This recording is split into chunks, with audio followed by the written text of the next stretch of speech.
Ah.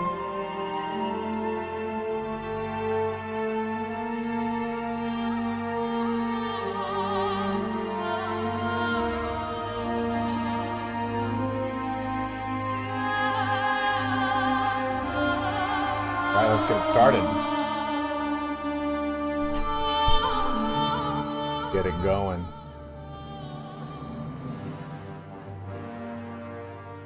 Bom, bom, bom, bom, bom.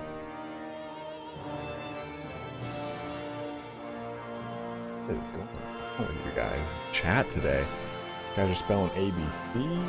That's going wild over here. Let's do it.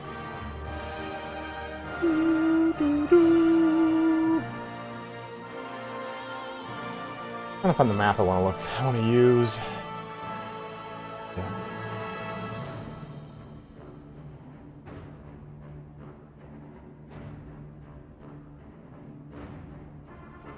We'll go into that one later. Close, that can close. And this can change. Okay. So let's do some.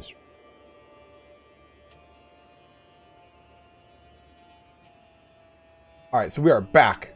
We're ready today. We got some fun history to go over.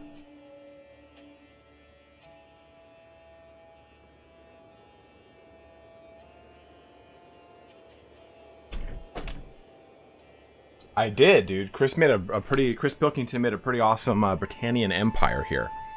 So we got some fun stuff to talk about today, and it's going to piggyback what our conversation was about last time. Remember, we are talking about the KIEVAN RUS and the expansion of so.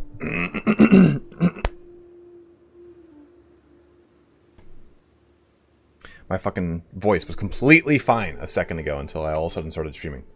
So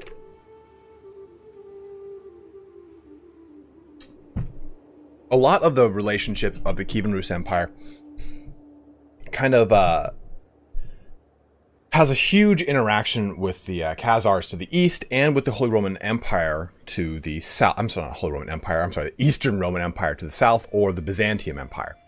And through it, you get a lot of very interesting interactions. Now, we concluded our last history time talking about Oleg of Novgorod, the person who inherits after Rurikid passes away. And with that, we get the establishment of the state of Rus, of KIEVAN RUS. He establishes himself as the Grand Prince of Kiev, and he takes Kiev from Dyre and Aslog, who we talked about last time. So,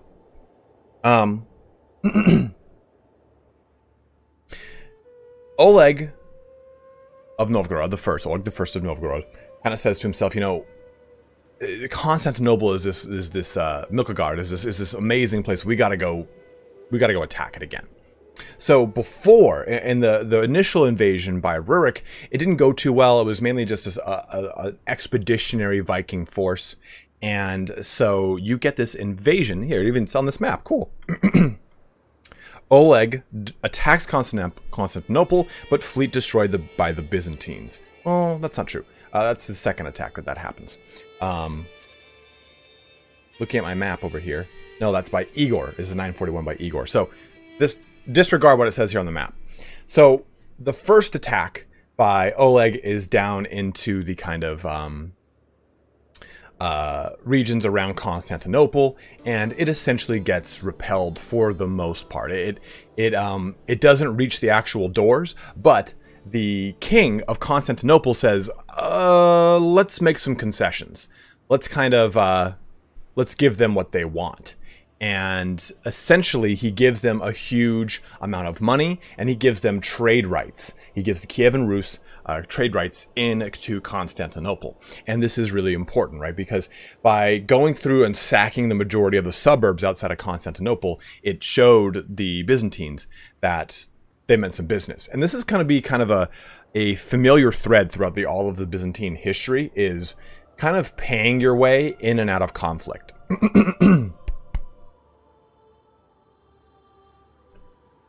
they knew that there were enemies at the gates literally from every direction. So they really kind of just paid their way through a lot of situations. Not to mention the Bulgarians to their west. They had a whole ton of issues to their east. And now all sorts of different Varangians, as they were called, to the north. So they were not, Constantinople was not afraid to pay their way out of conflict. So this first attack from Oleg amounts to that initial trade kind of avenue opening up.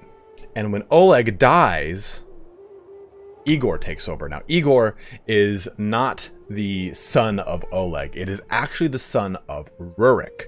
So the son of Rurikid, the continuance of the Rurikid dynasty. Remember, this is the Rurikid dynasty all the way into the Romanovs happened into the 1600s. So this is going to be 800 some odd years of Rurikid dynastic rule.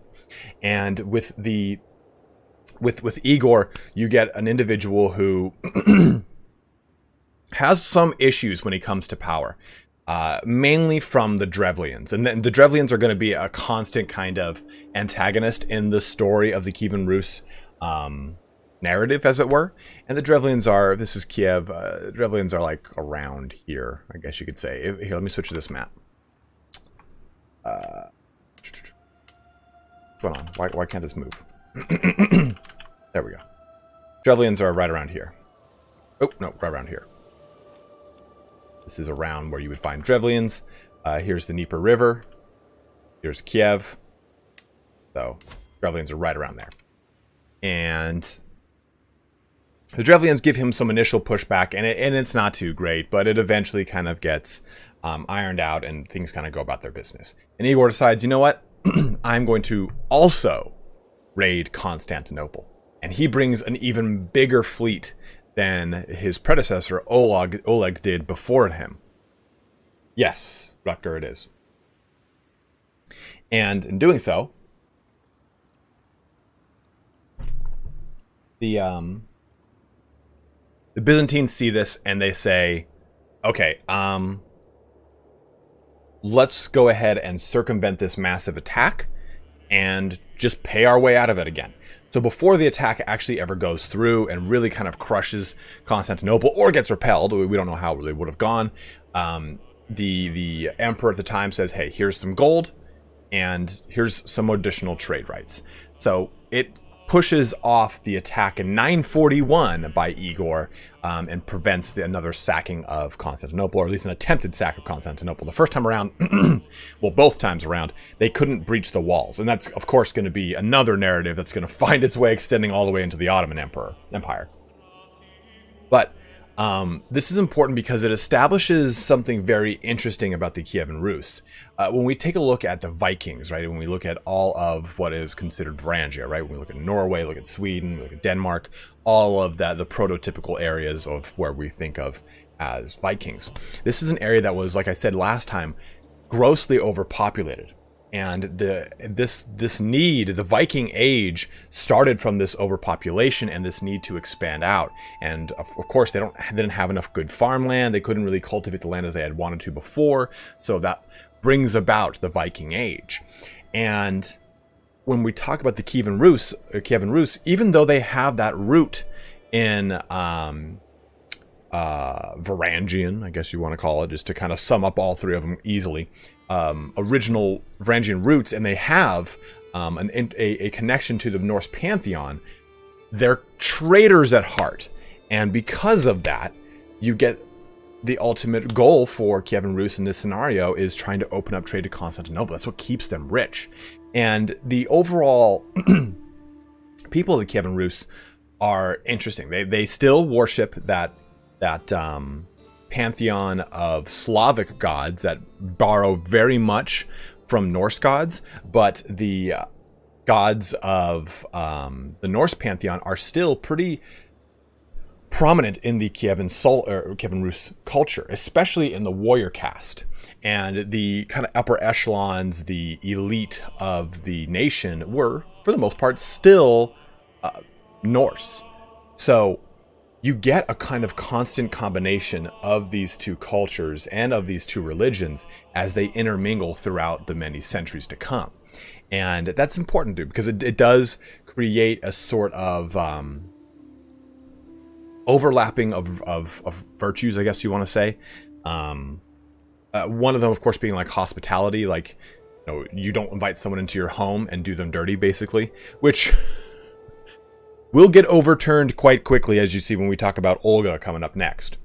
So Igor goes about a second attack onto Constantinople in 945.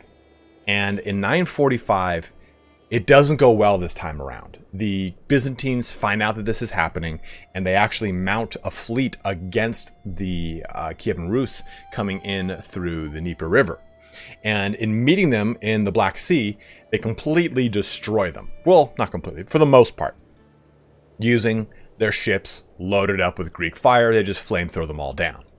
And so what happens is they kind of attack a little bit around the hinterlands of Constantinople and the such, and they recall back up to KIEVAN Rus. Because for the most part, things just didn't go well for them. They didn't really get what they had wanted, and Igor is, for the most part, pretty upset by this.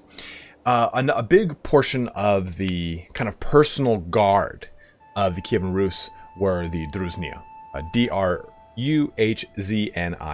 not to be confused with Druznik, which means warrior, as I understand it in Russian. But the Druzhnia are the kind of, if you want to think of it in Crusader Kings terms, they're the men-at-arms. They're the hired personal guard of the of each individual realm, but mainly of Kiev. And these guys are the trained, the most elite of the elite. They're not the kind of peasant rabble that the other levies essentially were of the armies. Although they had a militaristic fashion across all of KIEVAN Rus, the Druzhnia were the real heavy hitters. These are the guys you would see with heavier armor, better equipment, those typical conical helmets with the chain that go over their face and the plate goggles that kind of go around the eyes. Those which would typically be associated with a Druzhnia, or this picture here. Now, this isn't accurate because in the timeline that we're talking about the mid to late 900s, and we don't start to see lamellar or banded armor until the 10th to 11th century in the KIEVAN Rus. Let's see, warrior of a senior Druzhnia. This is this guy right here. Sounds like an S in treasure. Okay, so Druzhnia. So Druzhnia. Or in treasure. So Druzhnia. Like that. This. Like that. A little bit of that and a little bit of this. But again, this is not really indicative. For the most part, the warriors of the time still wore very closely alongside their Viking kind of counterparts. So a lot of just a chainmail, just pretty much a chainmail hauberk for the most part.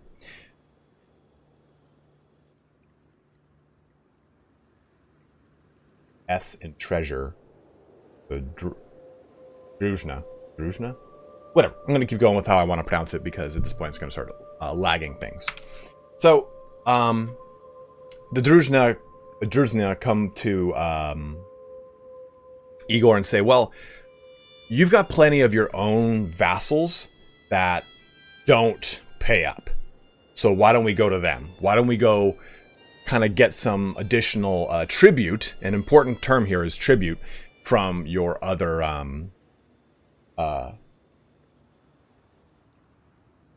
vassals throughout your lands. And this goes for the most part pretty well. They essentially sack their own lands. Not really. They're not destroying towns and cities. They just go and demand more tribute. Until they get to the Drevlians. Now the Drevlians, like I said before, are going to be this constant kind of antagonist. And they did not like asking or being asked for more currency. The Drevlians had a really bad past with Oleg.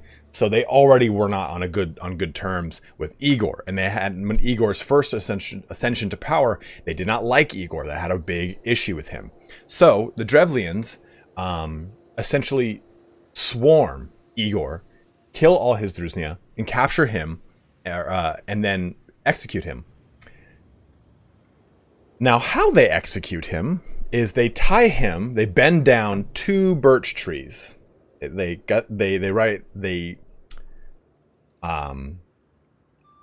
tie ropes to the top of the birch trees, bring them down to the ground, tie him to 2 opposing birch trees, and let the birch trees go. And it rips him in half. So, on passes Igor into the west. And this does not go as well as you would think. You think this would demoralize Kiev. They've just lost all their Druzhnia. They just lost their king. Well, their grand prince. But Igor's mother, or Igor's widow, rises to power. Olga. Now, yeah, Olga. I got messed up. I is like in big.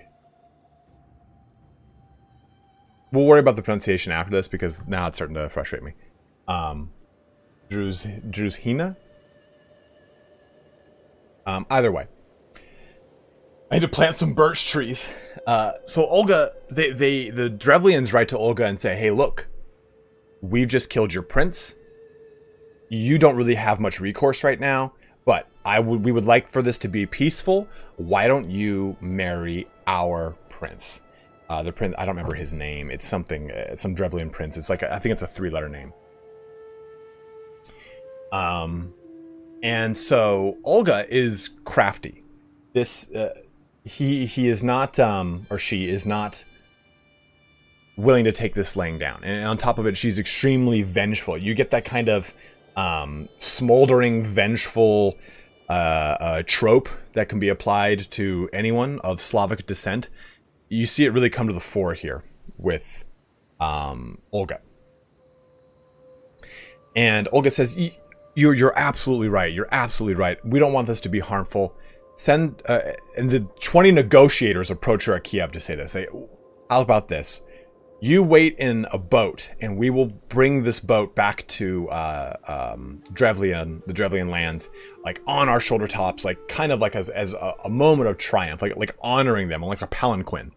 And the negotiators like, sounds good to us. This is good. Hey guys, this is going really well. I think we got this whole Kiev thing in the bag. Well, the next day, they take the boat, they hoist it on their shoulders, all the Kievans, and they bring it to a ditch and throw the boat into the ditch, and then bury all of the negotiators alive. So that's strike number 1, or that's the first big one, right? And Olga writes to the Drevlians, I accept. I need an escort, though. I can't just be expected as a princess, a grand princess of Kiev.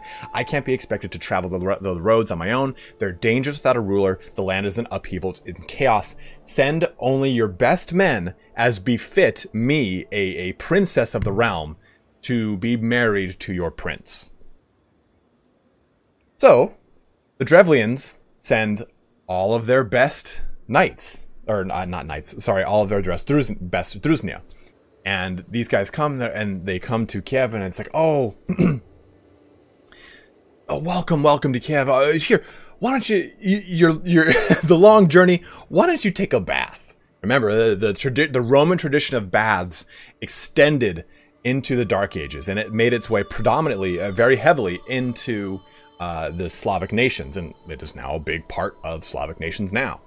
So they all go into the public baths, her personal bath. I'm sorry, not public, personal baths, and they all take their armor off. They get cozy. They slip into the baths, smack themselves little olive branches, with the eucalyptus leaves, like getting a little comfy. And then she bars the gates and burns the entire bath to the ground with all of the best warriors of the Drevlians inside. Strike number 2.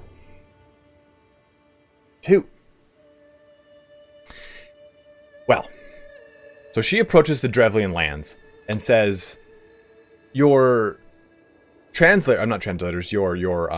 negotiators, and I have written this number down, or this name down, negotiators, like 15 times, because I couldn't think of it. I'm like, it's not scouts. They're not scouts. What are they? So these negotiators and the Druzhnia, they're on their way. They got held up a little bit, but we're here. Let's go ahead and go into the lands. And in doing so, she also brings a huge amount of KIEVAN RUS soldiers, and basically goes through and sacks every single town of the Drevlians. and completely drives their faces into the mud. And she gets to their main city, Korostan. Now let's jump over to the map. It is right here. It is this city right here, the tribe of Korostan, right up in this piece. Guys, I get it. It's a joke. I was creating a joke here about baths. Eucalyptus plants, I know, are not really in the situation. You guys gotta calm down with that. But she surrounds the city and says, "Listen, I'm not here to essentially incur the same amount of tribute that my husband did that pissed you guys off.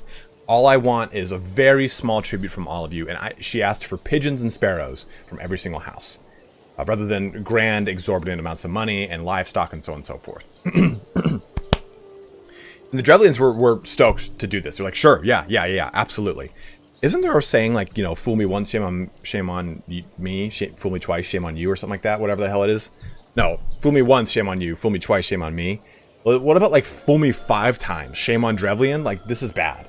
So they present all of these flying critters to the KIEVAN Rus army. And the KIEVAN Rus are instructed to then tie basically phosphor and a fuse to the foot of every single one of these birds and light it on fire at night and let them go. Well, they're all going to go back home. And back home is the city of Korostan in the Drevlian lands. So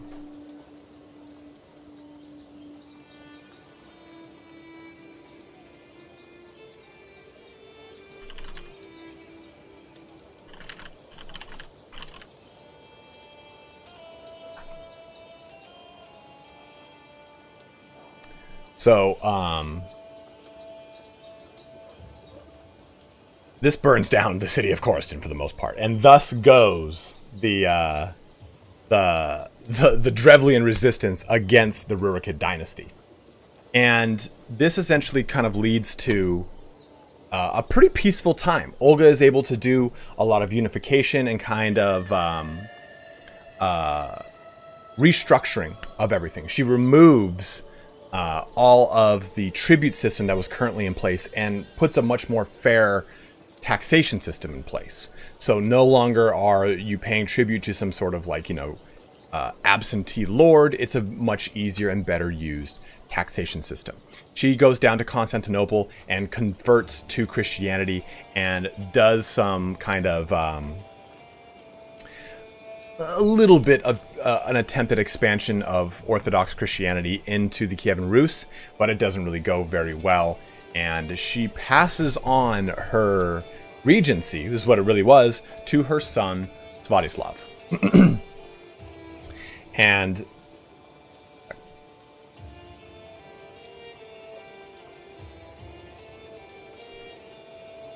it's important to note, too, that a lot of the history of the KIEVAN Rus is a lot of hearsay, a lot of mythology, a lot of like really over-the-top hyperbole. This is only recorded in the primary chronicle and also in the first chronicle, and both of these things are written by monks in the 12th, 13th, and 14th centuries, in different centuries, way further away from the time that this actually happened. In fact, Oleg of Novgorod, he was told, "Hey, you're going to get killed by your horse." So he sent his favorite horse out of the realm. And he was told, hey, his horse died. And so he went to go visit his horse. And in doing so and putting his hand on the horse's skull, a snake came out from the eye and bit his hand, and that's what killed him. But that's a folklore tale that's been told in so many different avenues. So you do have to take a lot of this with a certain grain of salt. But a lot of the Russian, Belarusian, Ukrainian tradition derives a lot of identity from these stories. So you do have to also pay them a certain amount of respect in that this is the only real chronicle of these times that we truly know of. A lot of it does have to do with like assessing artifacts that are found, but for the most part, these are some of the very few actual written chronicles of the KIEVAN Rus. We also have a very specific Islamic scholar that I can't remember the name of. And he actually went up to the KIEVAN Rus, and he's another source of information. So, Svatoslav, who I know I'm mispronouncing, Svatoslav the Brave, comes to power. He is a 3-year-old kid when Olga is reigning in his stead as regent, and comes to power. I think he's comes to power in 945 and rules until 972.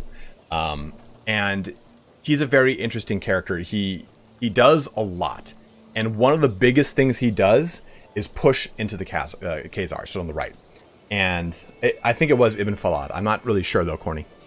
He pushes far to the east, and at this time, the Khazaria is still pretty big and heavy, but he pushes really hard into those lands.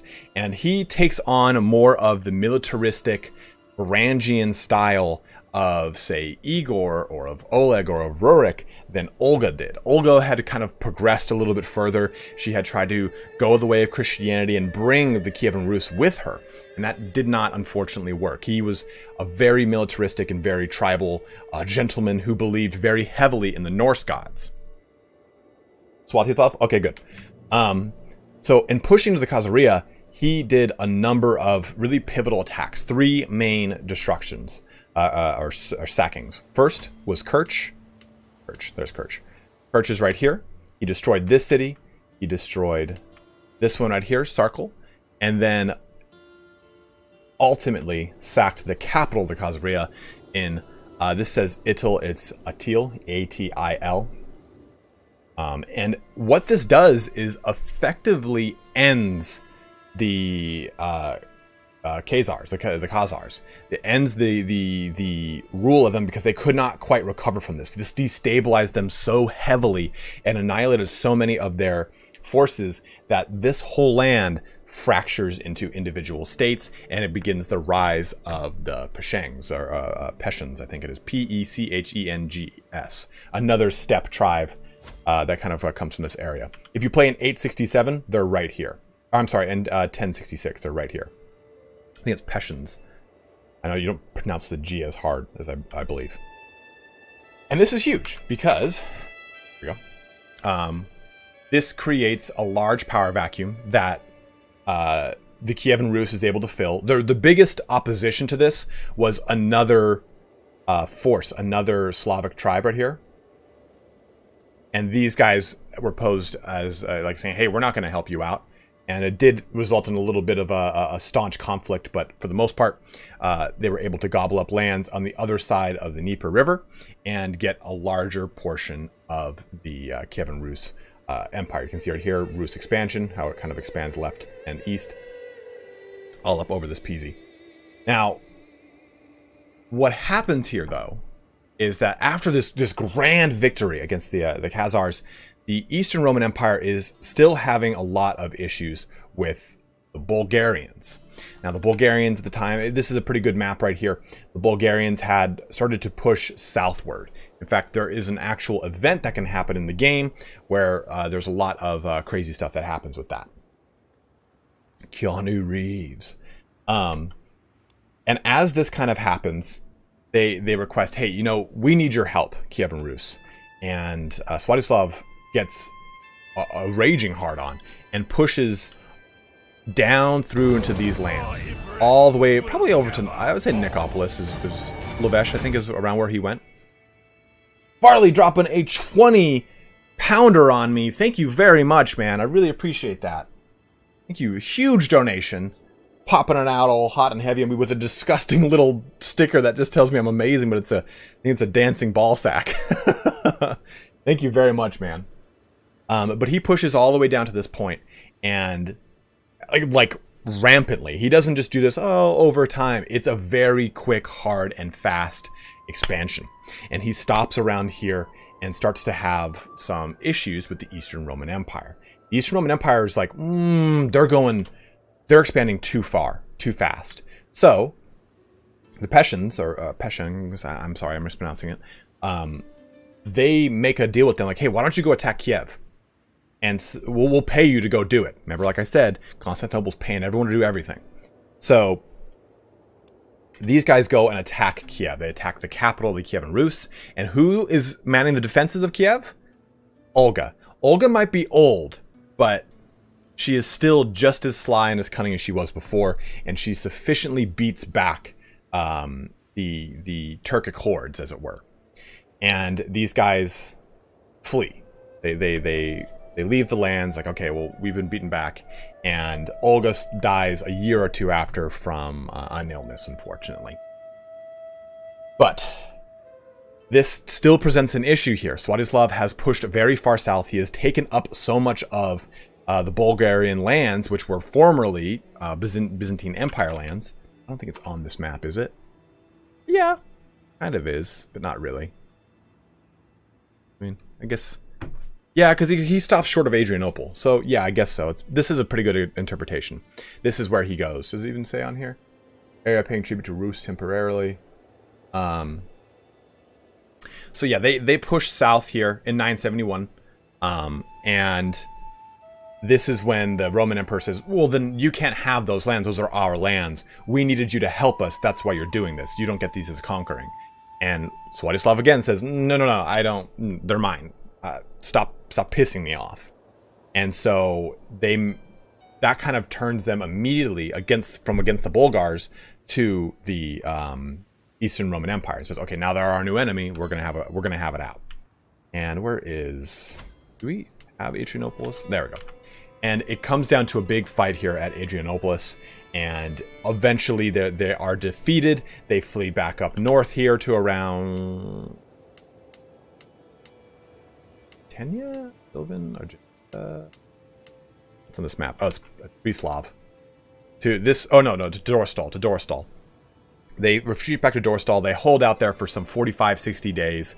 And then they eventually sow for peace and say, hey, listen, fine. You can have these lands back. You've beaten our armies. KIEVAN RUS will retreat back to KIEVAN RUS. But the Emperor of the Byzantine Empire wasn't cool with this. He knew that this was going to be probably something a little bit bigger. So he pays the Prussians to attack him on his route back. And as he's going through the many cataphracts of the land back up to KIEVAN RUS, he is slaughtered. Swatoslav is killed while trying to traverse over the lands and is pretty much assaulted with a hail of arrows, as it is called. And he is killed. So this leaves the land in the rulership of his three sons, which we will pick up with tomorrow. I believe this is Oleg, Vladimir the First, who is very important, and let me look it up here. I can't even remember the other guy's name. Not to make it sound like he's not important. Son.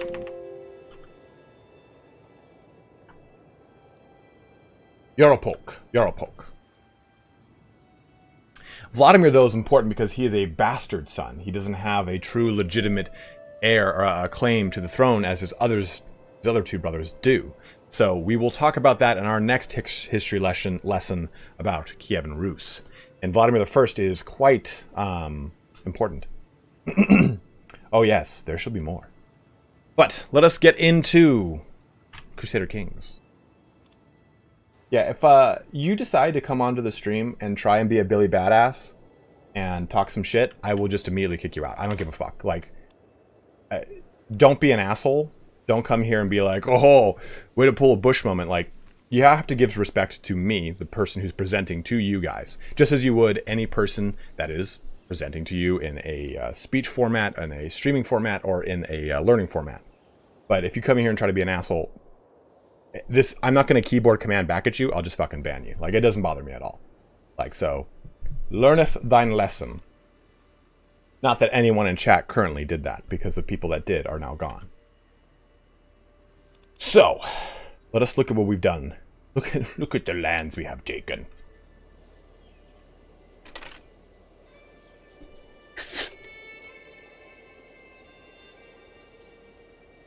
Yaropolk Yarrow means furious? Oh, Yarrow means furious.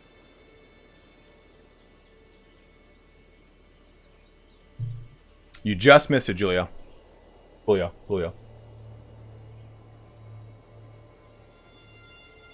No one in chat has done anything wrong. People that have, like I said, are gone.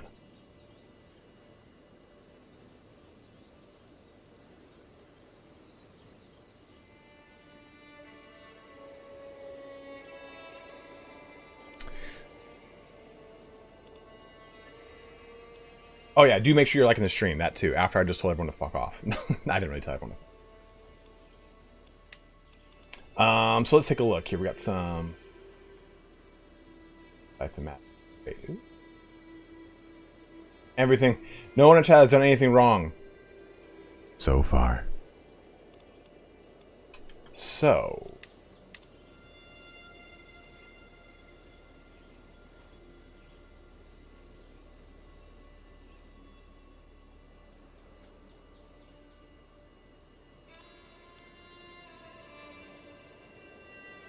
That's another thing too, is like how diverse the lands of the KIEVAN RUS are at this point.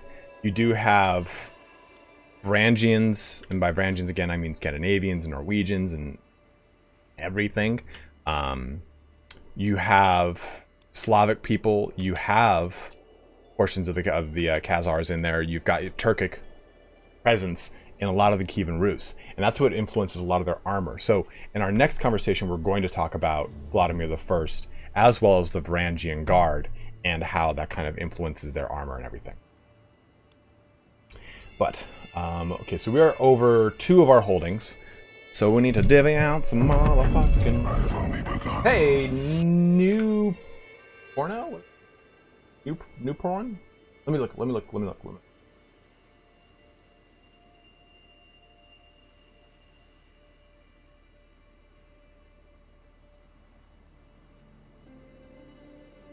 Back. And remember guys, we are doing a giveaway today, so at the end of the stream I'll give you instructions on how to enter into that.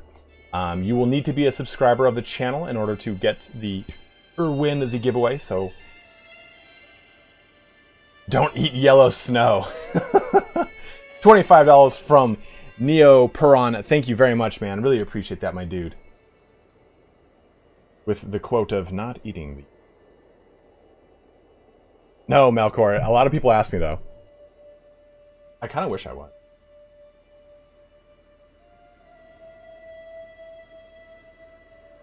I've heard it pronounced like 2 different ways. Khazars, Khazars. So I just kind of need to do what is easy for me to go about.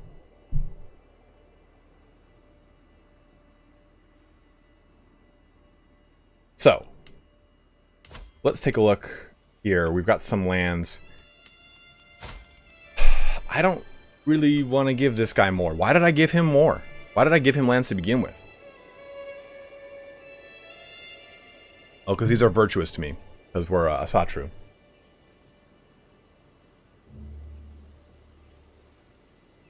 Sorry, Mark. Sorry, dude. What's up, man? How are you?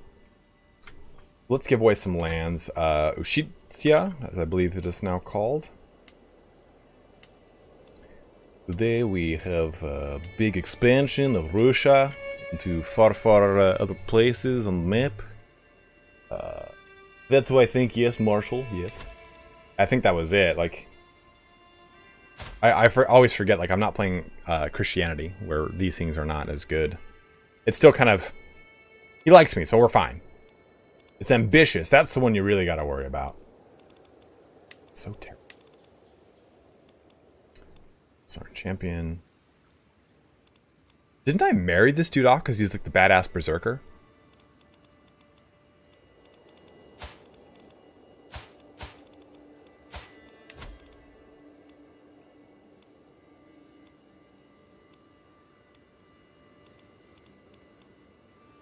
Oh, Ida.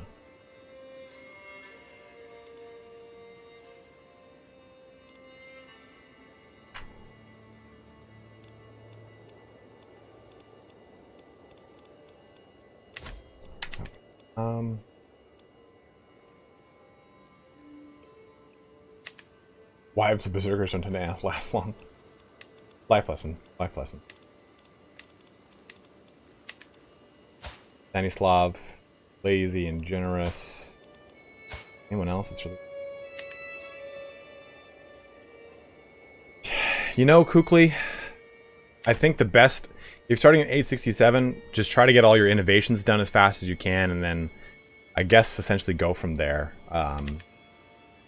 Trying to get it sooner rather than later, I think, is more helpful in my opinion.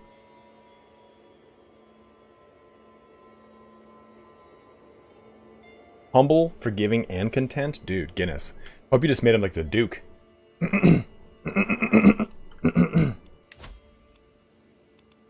Whoa! Wait a minute. We didn't just talk about Yaropolk? What's he doing here?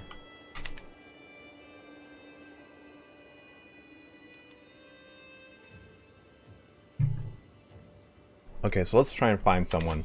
I think Ushitsuya will give this one away because it has a small amount of levies. We have to give away 2 regions. Is my wife boosting me up? Yeah, she's boosting.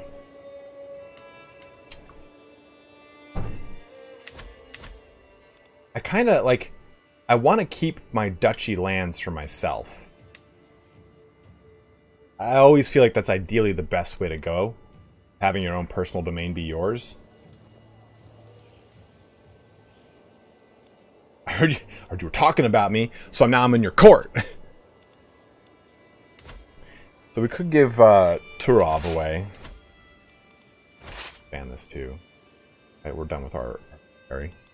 Ban that. This has actually a good amount of dudes though. Yeah, this is because of domain limit. Yeah, Kiev we will keep. No matter what, we will keep Kiev. But this one we could probably get away with giving.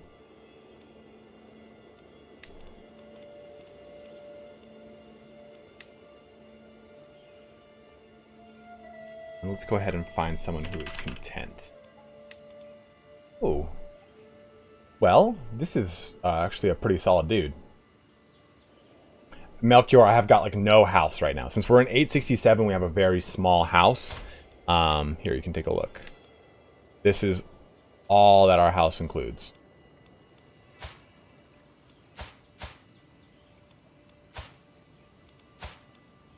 I could give it to a son.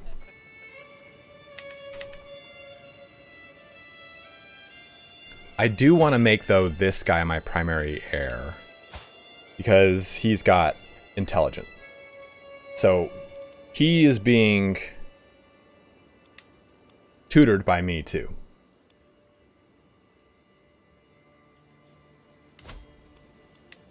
Yeah, humble, patient, and content. Pretty sweet.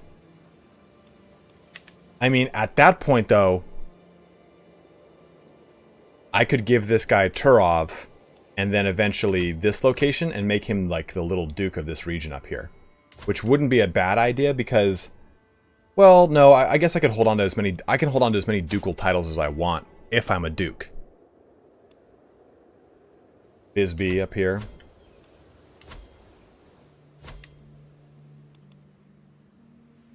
Yeah, I can set my ward study focus. You're damn right I can. We can't yet for him. He's got to turn 6 in order to do that. But this guy I set to diplomacy, I think. No, I haven't set his. I don't know what to set his as.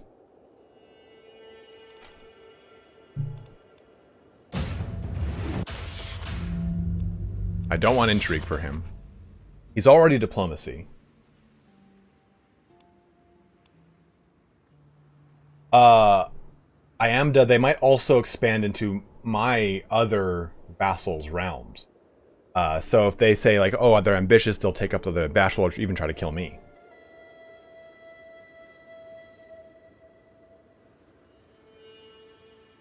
A fooled man can get fooled again. Hey, Red Rav, don't worry about it, man. Welcome to the stream, though, dude. We, like, just started playing the game itself. We were doing a pretty long history lesson.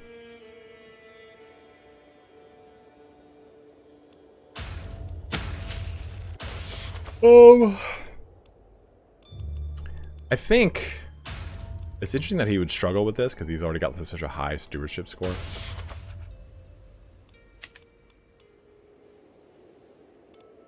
Where's the orcs?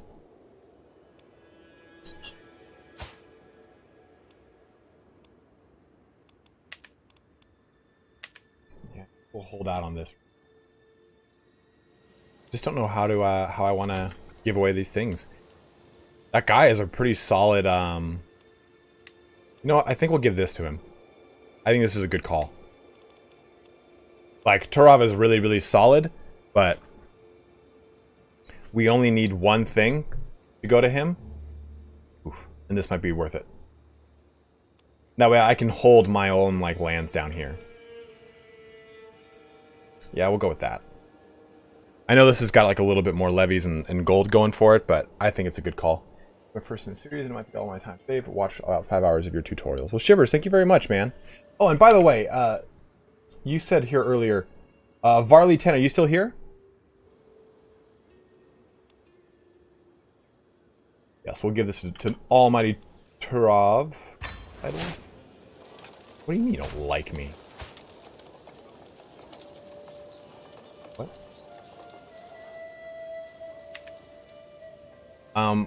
And a thank you too, by the way, man, because you said that you've been watching a lot of my... Wait, well, what's the problem here? I gave it to him. Oh, I was 2 over. You were saying you've watched a ton of my videos too, so thank you very much, man. I hope they help you out. Yeah, Gotland's going to be our big staging point because we do want to raid Canterbury.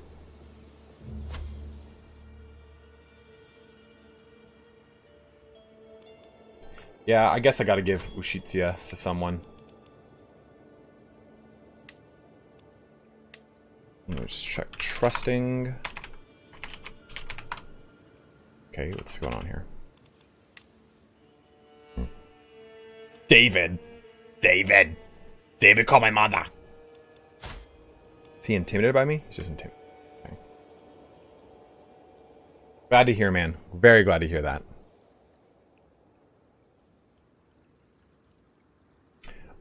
Grim Touch, go ahead and join the Discord in the link, the Discord link in my description, and you'll be able to join into the Discord. It covers Total War, Banner Lord, and Crusader King, so you'll have plenty of people to play with. The Crusader King's general chat is pretty active right now. So let's go ahead, and I think this guy's a good. He's just, he's trusting, and he's forgiving. So I think he makes a pretty good one. Magnanimous Paragon. I could give it to my favored son, but Blind Panda,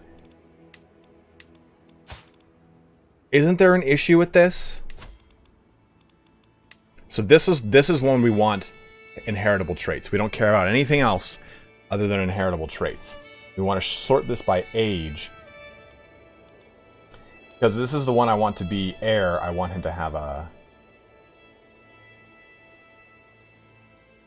Yeah, you're right, Red Rav. Sometimes I just forget that. He doesn't have the best choices that are close to his age. We could go Pretty, which is the tier 2 to his tier 2 intelligence, and that would bring that into the situation, which isn't terrible. I would like to put Hail into the bloodline now, but we don't have any good suitors yet. And so we can hold out. Oh, Odessa? Where's Odessa? There. Yeah, I was going to say, at the age of 5, it's harder to find a younger wife. And Chris Pilkington was saying you want a younger wife, and I totally agree with him. You really don't want to, like, shoot for the moon on that. Which education focus will we choose for him? I don't know.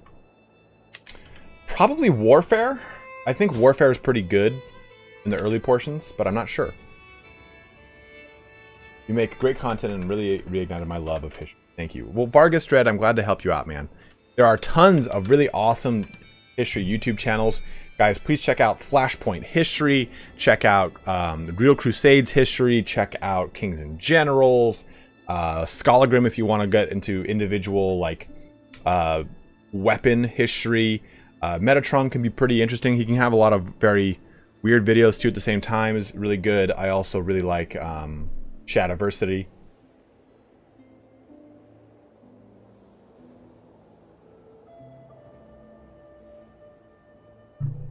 But we need to give away one more, so let's go ahead and scoot. Sometimes I tarry too long in these places. Just busting.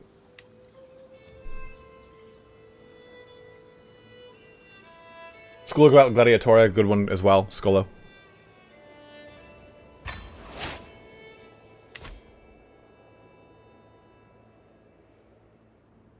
Red Rabbit's got a really good point here. He said if you get a kingdom title, you can elect to go into the Scandinavian election, or elective for it, and pick your heir without disinheriting your others. Once you get the law passed, you can switch to Russian. That's actually exactly what I want to do. Baz Battles is another really good one too. I've been looking at that.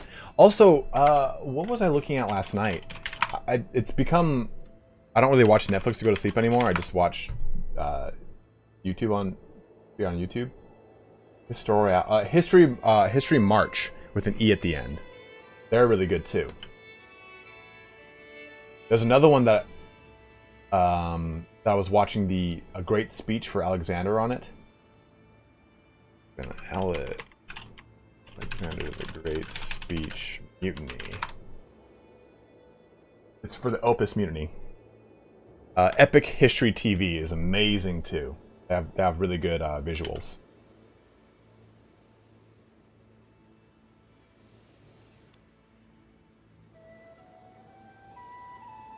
You, Mark, can you go ahead and message general chat? I should be able to find you through.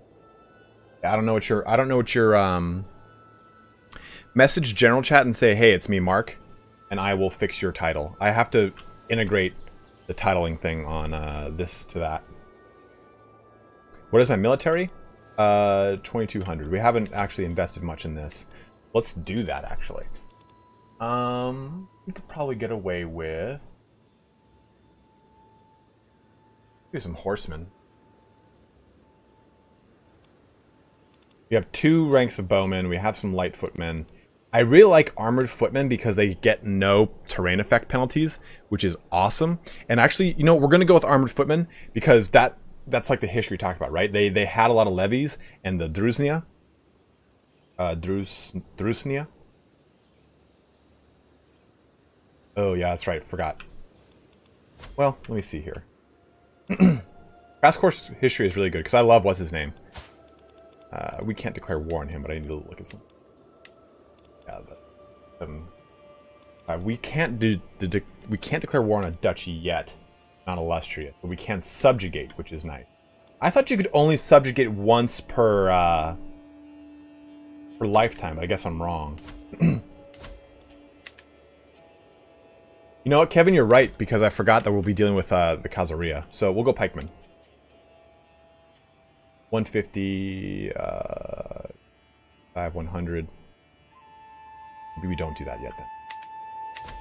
Druzhina. Drushnia? Drushna? A J like from French. I don't know. Je? Je? Like a je? Isn't J je in French?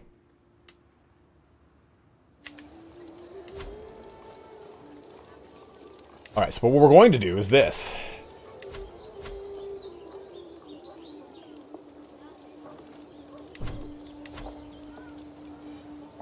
No, but I can make him switch to Prestige. Everyone from my court, for the most part, really likes me. So good call on that. I switched him over to Prestige. Yeah, that's what I thought too, Roof, but it didn't say it. Usually it says, like, okay, let me go here. Declare war. Okay. Declare war. Okay. Declare war. Yeah, usually it'll say, like... Usually it says something like that. It says, like, oh, this is the only one that'll... You only do one of these a lifetime.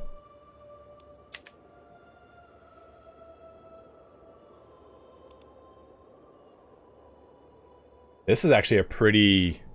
I'm not gonna lie, this is not a bad call here, by the way. To subjugate this entire land. Because remember, we want to create Ruthenia. And to create Ruthenia, we need this, this, this, this, this, and then the regions right.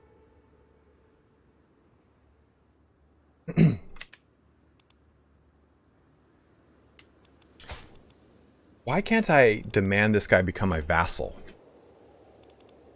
I think it's because of the truce. To create the kingdom title, we actually just need 4 more. So, if I take all this land out, That could be pretty good. Novgorod, Tversky. There's only 3 locations here?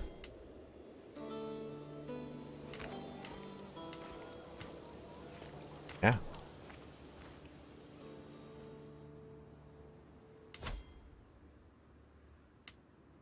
Well, it doesn't have to, it shouldn't mean, oh, don't want to circle. I thought you could demand I thought you could demand vassalage no matter what. Yeah, here, offer vassalage. See, they're different culture and everything. That's interesting. I don't know why I can't in some of those. I wonder what's barring that.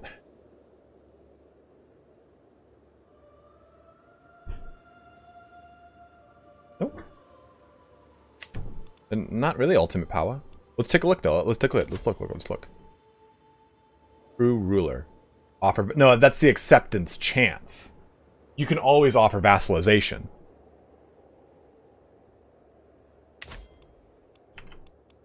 I can't wait to create the Kingdom of Ruthenia. That might be it. That might be it. You're right. You're right. You're right. You can't offer a vassal. You can't vassalize someone who's the same rank as you. That's right. That's right. Good call, guys. I was like, what's going on?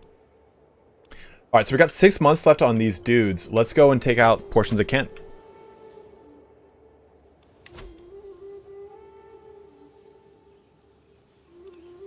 I could just raise all his raiders. Do I have a raider general? Well, we need to go with me because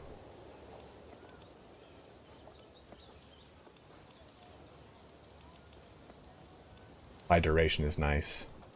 The reason we need to go with me is because I will be able to get the bonus to my shit. Apply duration though, that'll be good for now. Yeah, we're going to the Abbey, guys. Going to the Abbey. Dude, I've always wanted to try pierogi. I'm almost like, my wife is. What is this? Yeah, mercenary contract expiring soon. We know it. We know it to be true.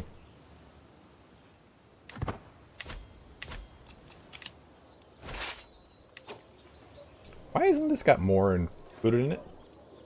Oh, because this number is... Well, whatever. 1600 should be fine. You can vassalize that duke. Just use a declare war for Duchy CB. Good call. Okay, so we want to go to the Bishopric of Canterbury.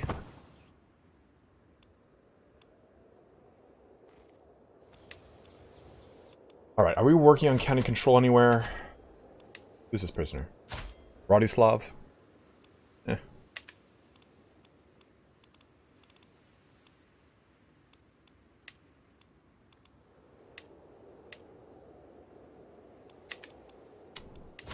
Any good concubines? Nope.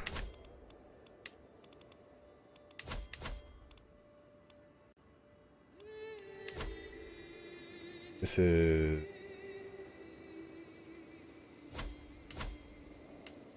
42. 42 is bad.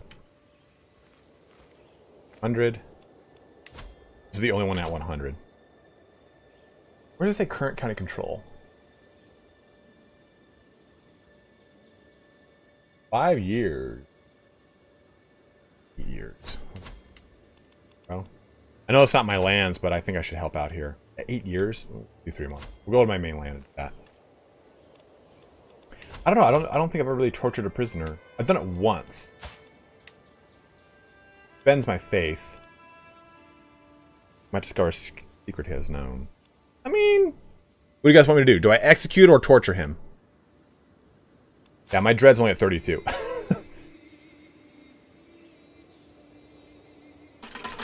You know what I really want to try is borscht. Borscht sounds so romantic. Blind Pen, I don't know. We could keep him. He doesn't really have a ton of good skills. Because He's cynical, temperate, and brave. But he's not really a good knight. He doesn't really have any good stats. Bree 420 is like, please just don't torture him. I am going to do a... I am going to do a mod video, mod showcase video. The piety loss will kill you?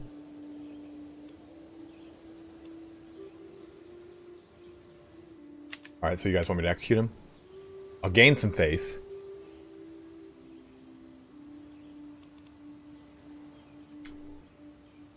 Blind Panda, whose name is Blind Panda, makes an astute observation.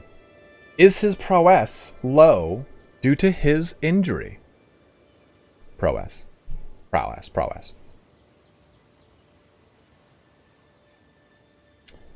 Well, he's got a good point. So otherwise, his martial skill would be 11, his intrigue would be 8, and his prowess would be 10. Do I have... Where does he fit in the military rank over here? That was a good one, Blind Panda. I got some pretty beastly dudes though. He would be above Fadot here.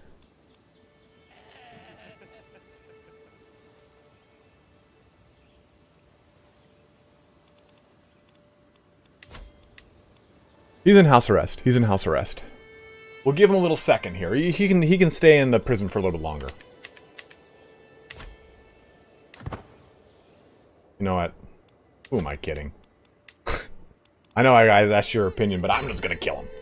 Because I'm thinking, like, we don't get much longer on this. Yeah, we need a better steward. So I want to give...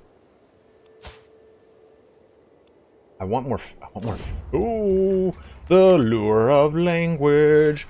Ruling the multicultural yaldom of... I can't pronounce that word. Comes with its own set of challenges. I can't pronounce that word because of the way it sounds in YouTube. Foreign subjects often feel alienated when they cannot speak their native tongue in court, breeding resentment. My vassal chieftain Iakov suggests that I could significantly improve relations with my Russian subjects by learning to speak their language. This is kind of cool.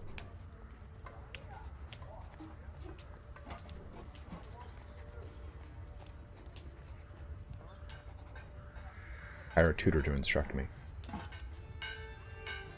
Yeah, we'll say Kiev from now on. And does it change to Kiev when I change to Russian? Oh, we got a double trouble here. Switch her to politics. Ooh, 42. Oh, learning challenge. 52%. 77%. I do gain some stress. I think it's worth it to do this, though. You rule the Jarldom of demonetization. Damn, you guys are funny today. Norse is clearly superior. Damn. I guess we won't find out yet. Tourney troubles. As Jarl, I have been obliged to attend a local wrestling tournament, but the contestants have been delayed. The tourney won't start for at least another hour. My spy master, Anastasia, is here, and as always is being an insufferable lout. Her constant complaining is making everyone even more miserable than normal. Meanwhile, my martial chieftain Opanas is sitting under the pavilion, clearly bored halfway to death. I'll be honest with you guys. I wish I could read Cyrillic, and I wish I could speak Russian. As a very extremely proud American, that's a weird thing to say out loud. But I really like Russian history.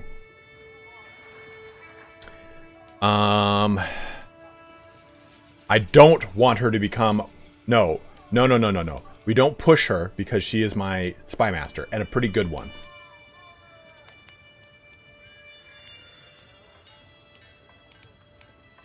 Spend some time with Opanas under the pavilion. That's like the safest one. Yeah, we'll make him our friend because he's also a dude. Liven things up, push her, see her, make her assassinate you. But think about it, man. We're gregarious, we're greedy, we're cynical. We're not a bully. It's not us. sitting under a pavilion and brooding is pretty good.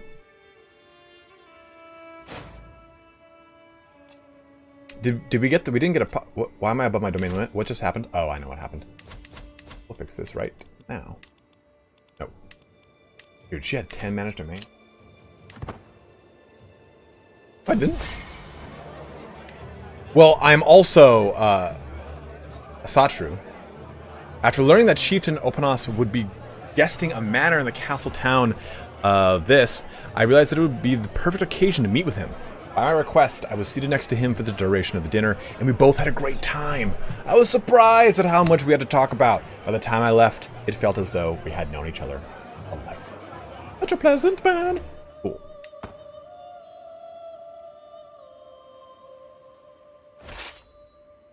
From what I've heard, Cyrillic ain't too... Oh, shit.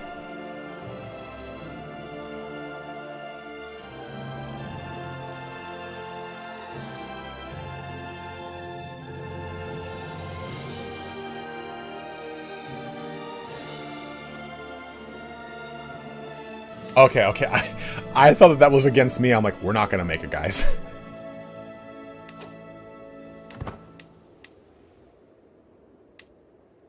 Okay, okay. Pause. Swap to me.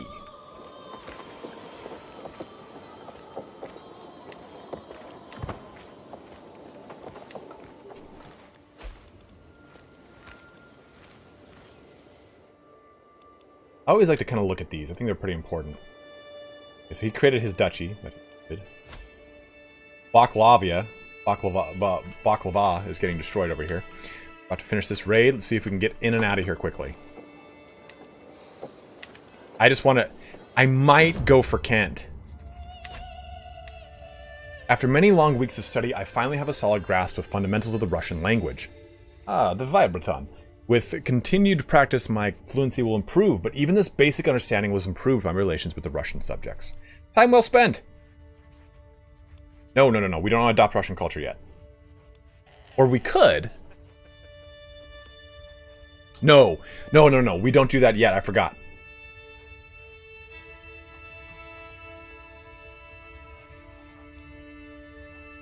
So why do you say learn more?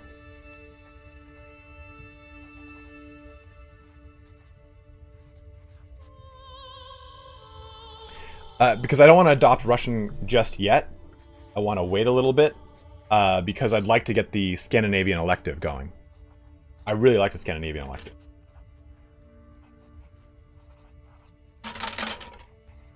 And I feel like it kind of fits into the... It fits into the roleplay a little bit better. Oh yeah, we lose longboats, so we wouldn't be able to get back. The roleplay, I think, fits it a little bit longer. We got to keep Norse for at least a generation, maybe. Like, I want to convert on my deathbed, like that kind of that cool narrative of Constantine, Emperor Constantine, all that kind of action. Also, one of the best movies of Keanu Reeves' life. It just has. Oh God, what's this?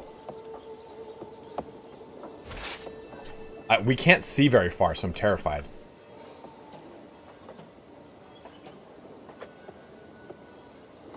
The longboats is huge. I forgot about that too.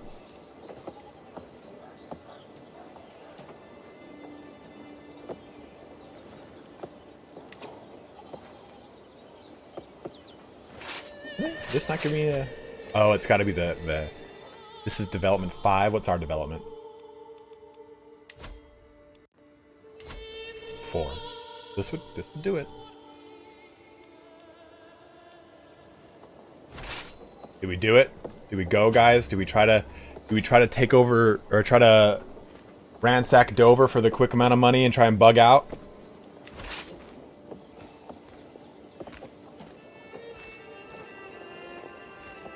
Are they fighting anyone?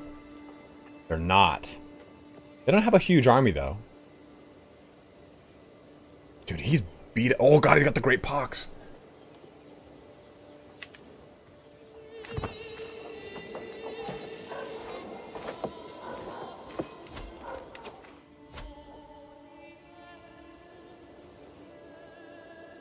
Sorry. Oh. Guy's all beat up too. He's wounded in one eye. He's just fucked.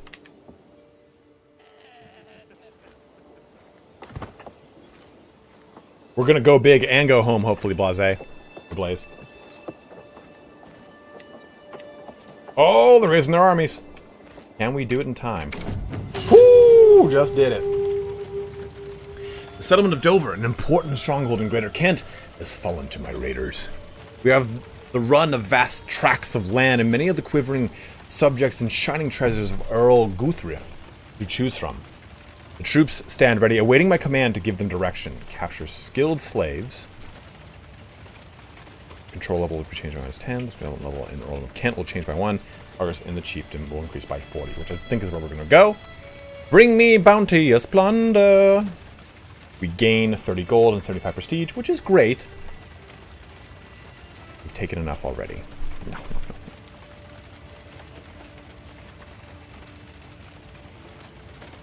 Capture the slaves.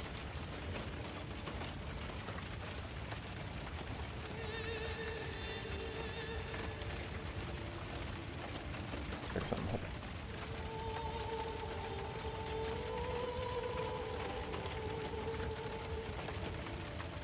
I tweaked my shoulder the other day, so I'm like, you know how when you kind of like injure or tweak something, you're like, what's on with it? Like, you could sneeze and your toe would hurt, and you'd be like, it's because of my shoulder. Okay, so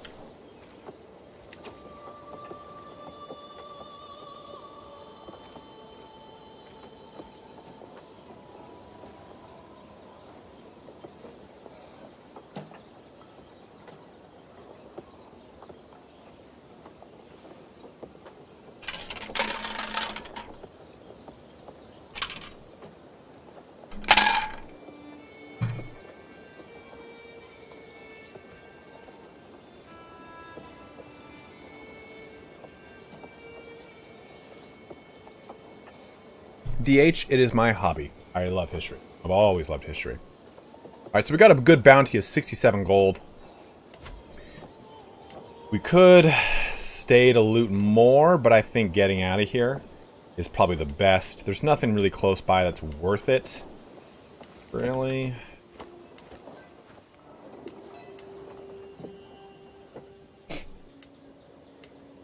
And we got the main thing we wanted, was that nice development. We could go to Amsterdam. But I think just getting out is probably the best.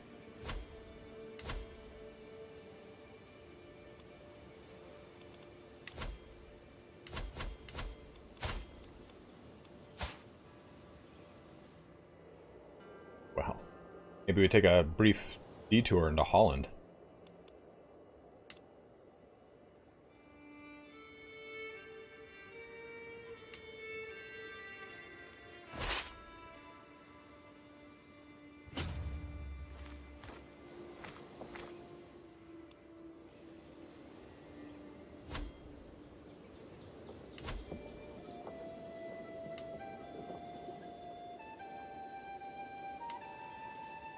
Yeah, I think this is a good one.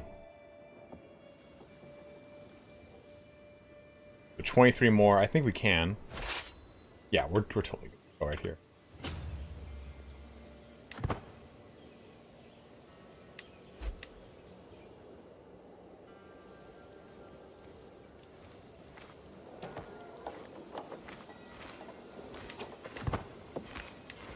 Aha!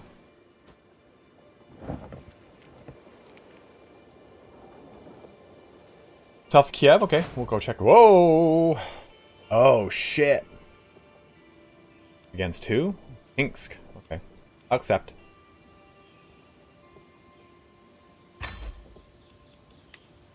Am I gonna really help out a whole ton? Oh, they already have someone. Oh, I thought they already, like, captured someone. Can you guys click that link for the Crusader Kings? Is it still 12% off?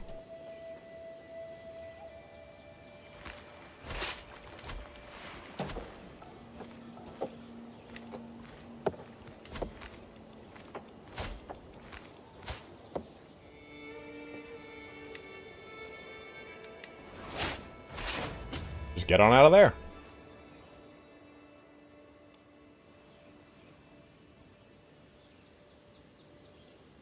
15, 15, 15.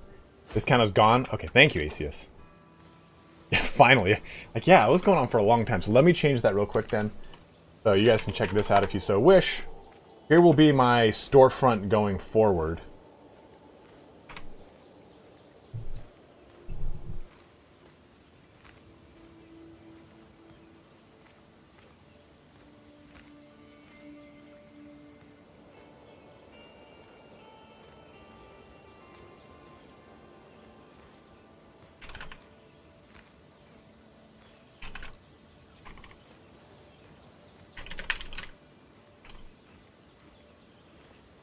There we go.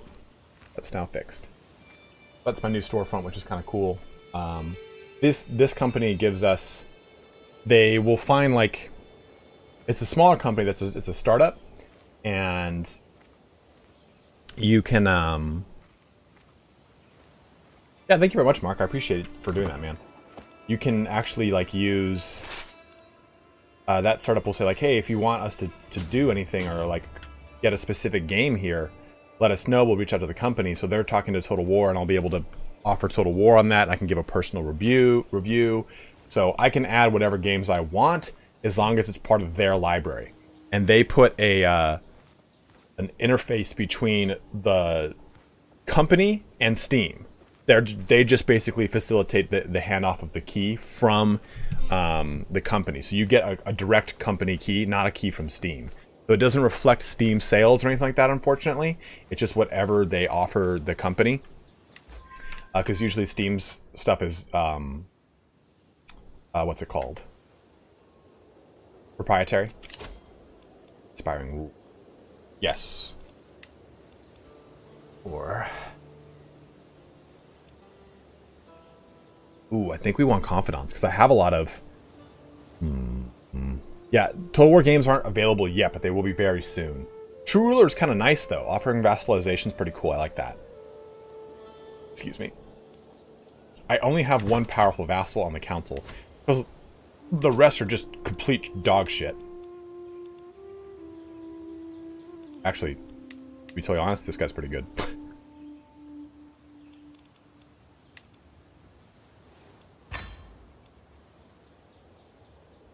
I have the friend skill perk. Your friend is right there. Or are you talking about this one? Game Sack, it's a different style of game.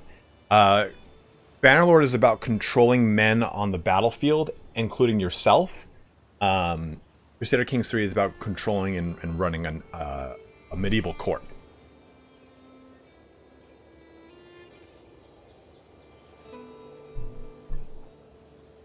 August. In Prestige a month. Okay, well, let's go Inspiring Ruler then. Because we'll have two guys on council now.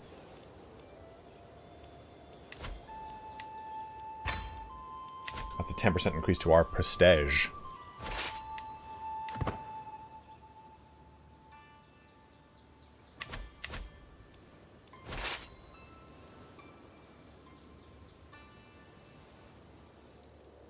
Yeah, it's gotten a lot better with its updates, yes. You can get prisoners by rating. 100%. We do actually need some prisoners. I need to get people that I can convert to my court.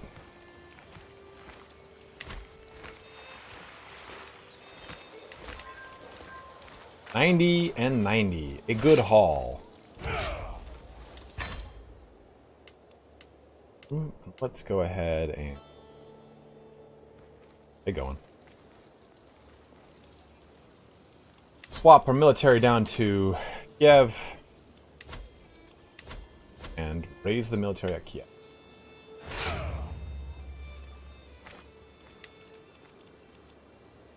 Now that'll take a long time, but it's okay. Yes, video about discount or about oh shit, are they marching towards me? Uh-oh, I didn't see that.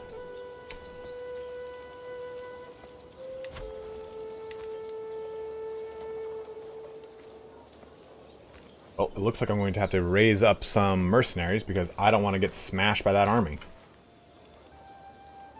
Say, you will probably win, defending a major river crossing. Oh,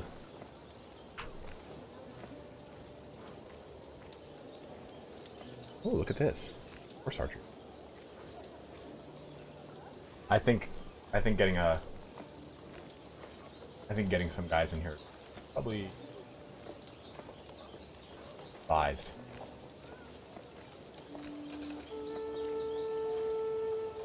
This guy's a super skilled general. 22.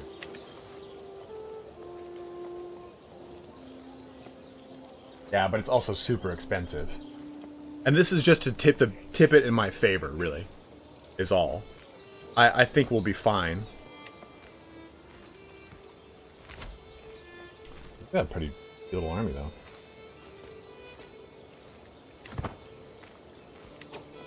I think we do.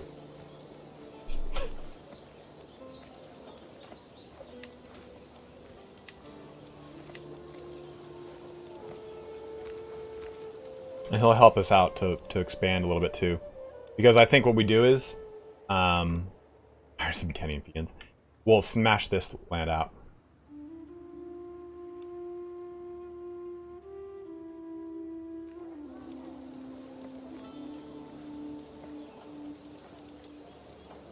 This will just help. Yeah, we'll do that. We'll do that with that.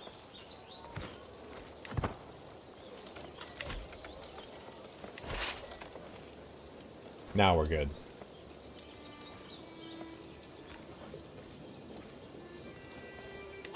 Ooh, you know what I should do though? In the event we lose...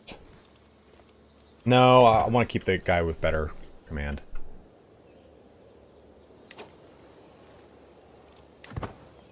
James D, yeah, you have to set up their marriage before you grant them land, or else they get to do it themselves, I believe. This could be brutal. See how it goes. Should be fine, to be honest.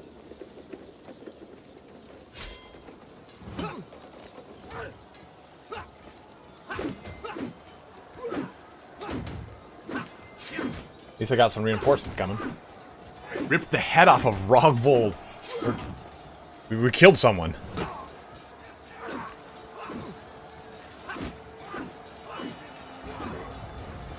Oh, I didn't see the combine button. Whoopsies. It was maimed. Oh, no. David, no. Rip the head. Dude, that guy's going crazy.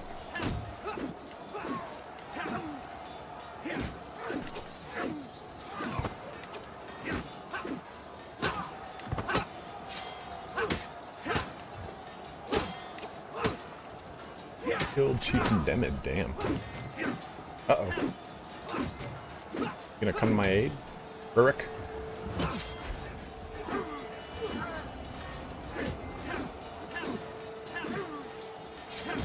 Our champion. Dude, this guy's going nuts! This guy's a machine!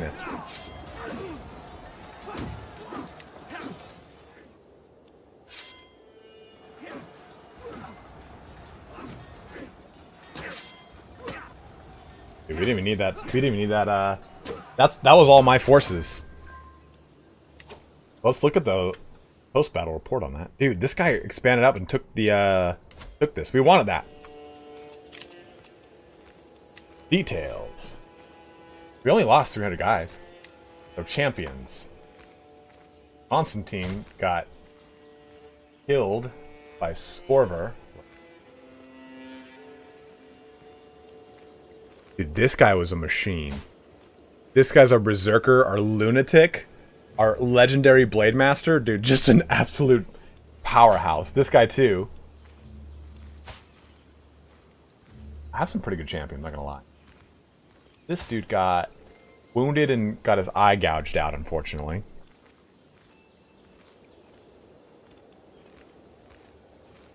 That dropped his prowess by 4.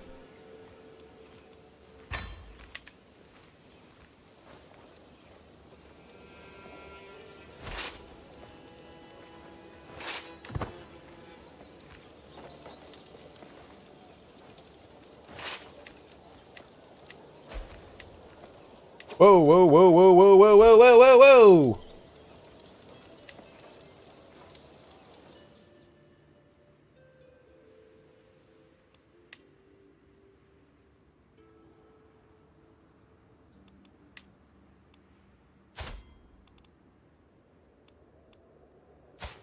So, we just lost our alliance with the Rura kids.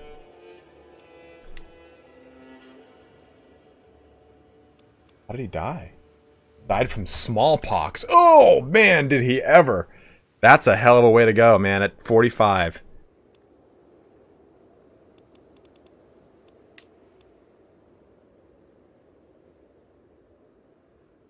Weren't we just against this guy? Did he just join up? He's like, no, I'm friends, I promise. Oh, enemy ally joins, okay. What? Longer 34 days. Good. Find these two armies. Let's go to...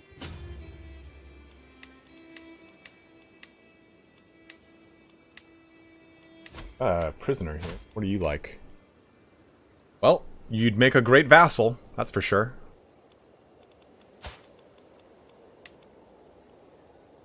Get that hook on you, bro. Great vassal. What's up, John? Ooh. You going? Oh, he's just gonna put that down. The first DLC will probably be like the character creator or something.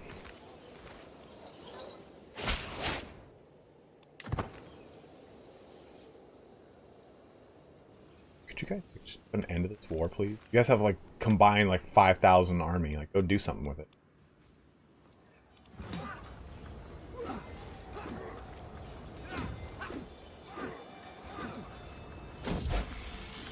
Salt in the wound. While I was at the market with Halfdan, his attention was caught by a criminal chained in the pillory. Halfdan watched him for a while. When he did, nothing but cough and beg for water, Halfdan rolled his eyes and kept on walking. Makes him callous. Arrogant. Or makes him passionate. What's my stress at? I think callous isn't terrible.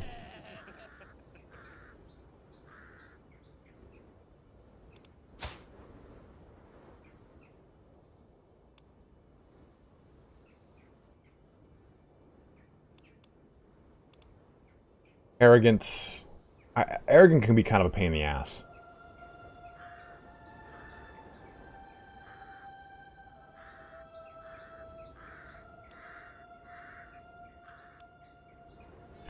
Passionate will put me at 80. That should be fine.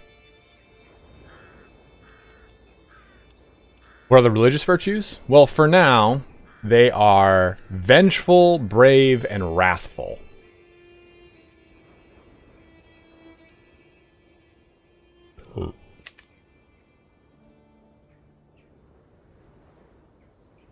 Yeah, I'm not really a fan of arrogant. Compassionate. Yeah, I'm kind of... I think callous is the way to go here. Callous it is. Hopefully we can knock this out. And what we'll do after that is we'll subjugate one of these two. And I think that...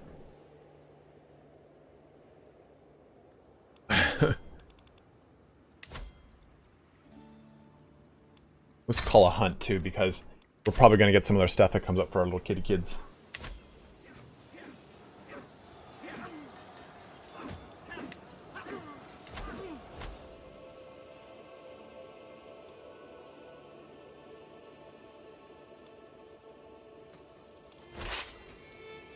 And as soon as this war ends, what are you doing? No. We're going to have a little tussle then if you're going to do that, buddy.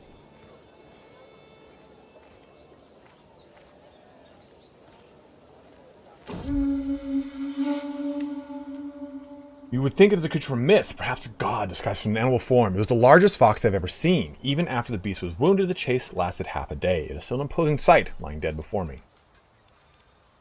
This one will fetch a fine price, or... she's already got a... Yeah, well, a fine price indeed. Wasn't I romancing her? Now, shouldn't I befriend her? She's my wife. I've got some good kids. I always have better kids. But confidence is the one. Each friend adds minus 5% stress gain.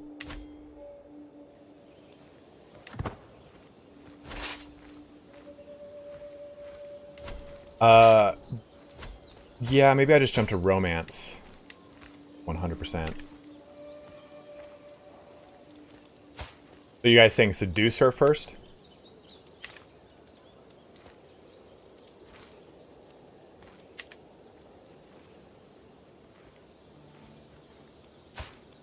Well, we don't want a ton more kids. We already have a really solid son right here at age 6. What do we choose for him, by the way, bros? Looks like he's either going to be charming or intrigue. This is going to kind of go against what he wants. He could go military. It's just these kind of lend to it. Well, remember, we don't necessarily want more, like a ton more kids. Maybe one more. I would like for Genius to try and percolate down. That'd be perfect. But I don't think we want to have a ton more.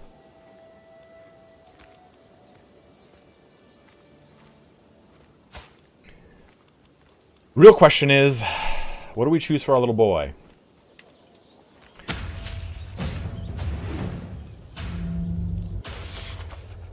Intrigue for a Dreadlord.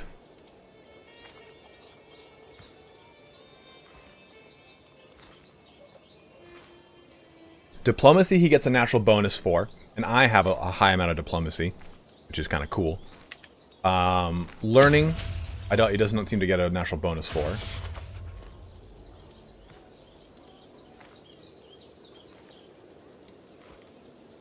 Okay. We'll stick him on diplomacy. He's already there, so.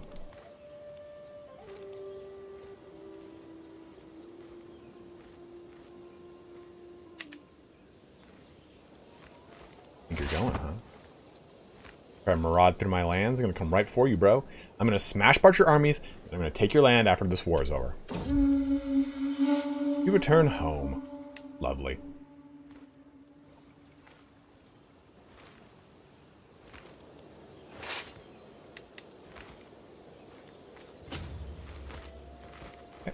That'll be fine by me. Got him.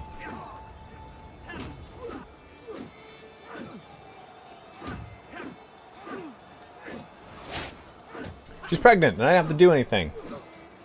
So I think, with that in mind, let's go romance. Oh shit! I always hate these. This is my least favorite one. Okay. The time has come to let my feelings toward Hyper speak. Okay, so she is diligent, she's gregarious, and she's trusting. Sing a love ballad, read a love poem, impress her by winning a sparring match. Go with my gut in the moment.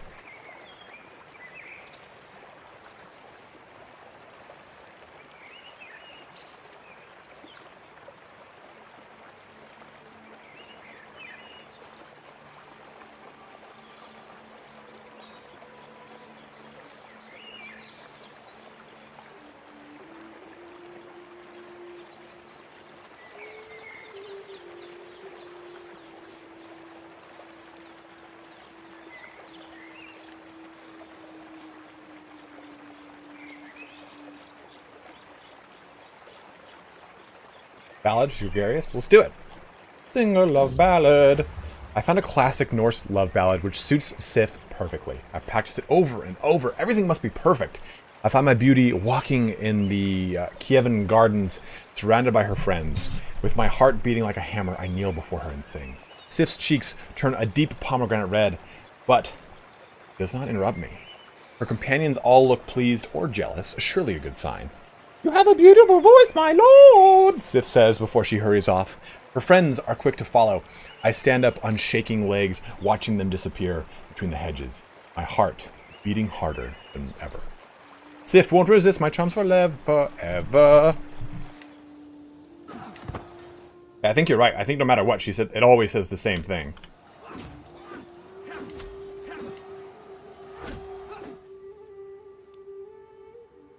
So let's see. Where do we expand next, guys? Whoa, they expanded hard. They took over this whole land. He might be worth befriending. Oh, no, we don't about that.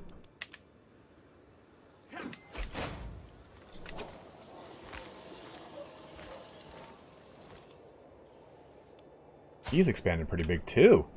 Look at him getting all hot and heavy. The Battle of Chernobyl. We won.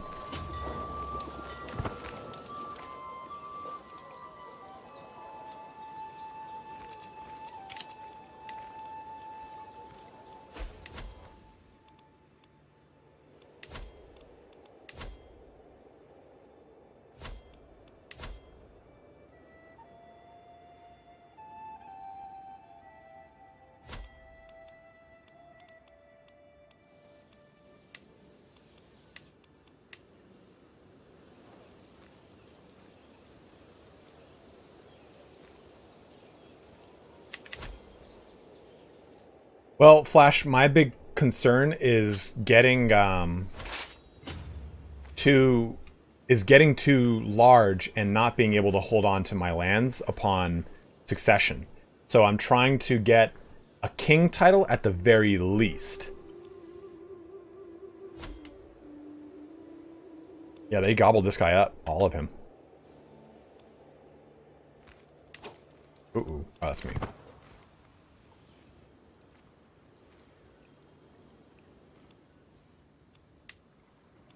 They haven't gotten it yet. They're defending, though, against that. Glittering gold. Sweet Lady Sif, I sigh as I kneel before her. My only desire is to bring you honor and happiness. Pray, tell me, how can I prove my love for you? Sif gives me a long look. Lady, whoever, the necklace is lovely, she says, and nods her head in the direction of Chiefess, whoever, the wife of my friend, Opanos. But it would look even better on me. Mission an identical necklace. Offer... Nope. Ooh, I could steal it. That's kind of cool. Let's see. I mean, it's 35 stress, and she gains special gift. I have a 100% success chance. Maybe I just compliment her then. I think complimenting her is probably the best way to go. She's ill? Yeah, she's gonna just die. She's gonna die. Ah, you have a great taste, my lady. Just completely ignoring that she's like, I want that. Aren't I just? No. I'm greedy and cynical. But I wouldn't want to one mate. And I already have a success. So all of it seems like for naught. Though compliment it is.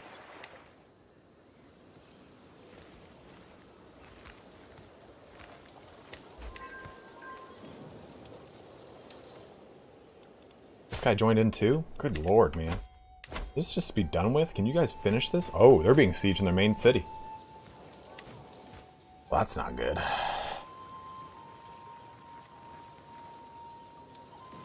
Alright, Rutger, thanks for joining in, man. Always good to see you, my dude. Hey! We got a new member. Real Charbelians? Is that how I pronounce it? Charbelion? Charbelion? Thank you very much, man. As I always say, guys, becoming members of the channel helps me out a ton. So thank you very much. As Mark showed off, you get access to all those cool new emojis. And now you're going to get access to a cool little icon next to your name, dude. Thank you very much, man. Welcome to the family.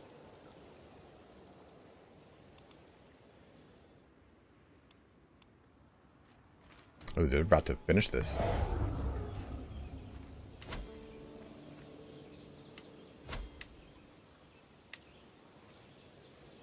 Thank God, 97%. Get away from me. A lady's honor. By Rod. Hi, Chief. Insufferable doxy. It's an insufferable doxy. Have you seen how she scoffs loudly? Ridiculous. My courtier, Vesemil, throws his head back with a wicked laugh. Sif is still conversing with her friends, but I can tell she heard him. I hate to see her hurt.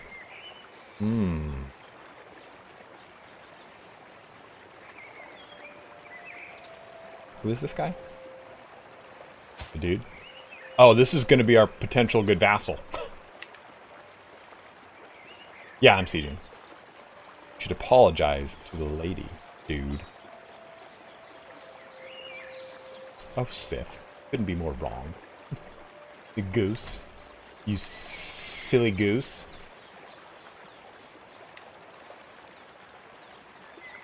Takes you 3% chance is not terrible.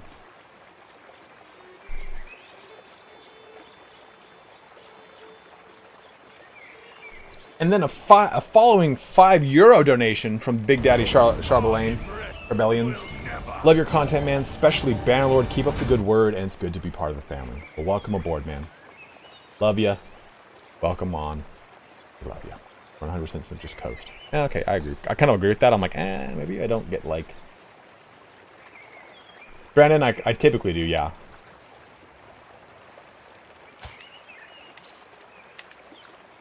Yeah, I'll just go with the opinion.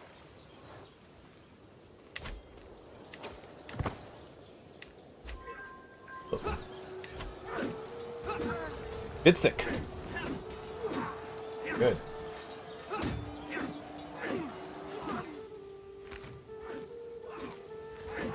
Crushing this army over there. This will probably be the 100% we need. Ooh. Dude, Tolier is just a machine. Cutting people down left and right. Another victory for us. And this war should end any time now.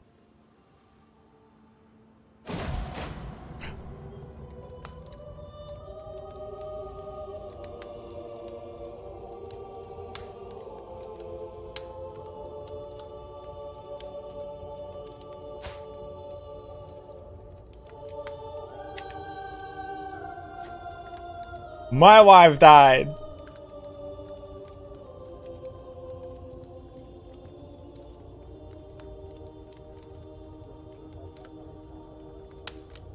Alright guys, I'm gonna go ahead and end the stream today.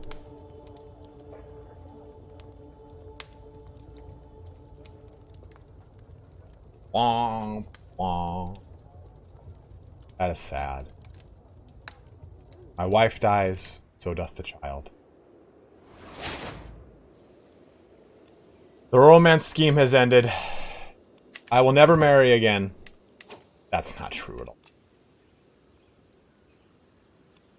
What? That is unfortunate because now I am over my domain limit.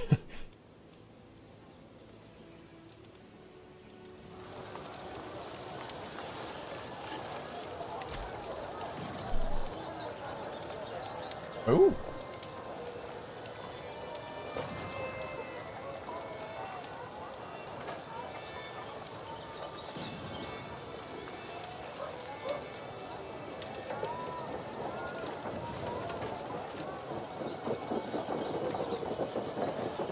Now we can look for inheritable traits. Well, yeah, we could marry someone with a lot of stewardship. That might be a pretty good call. I could go for this one right now, and she actually has intelligent.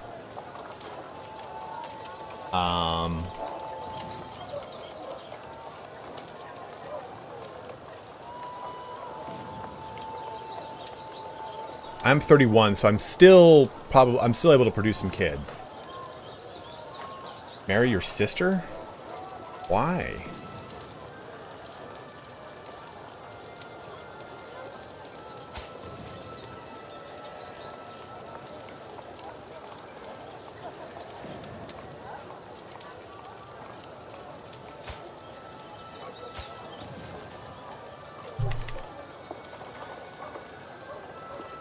Yeah, I'm kind of in that mode. Let's kind of look for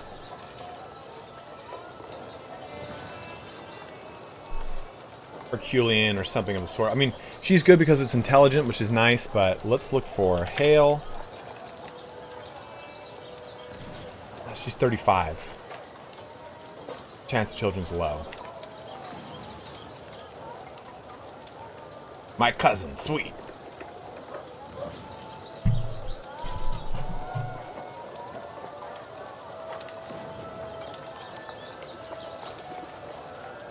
$26, but oh gosh, terrible other skills. That's still in development right now, Jan.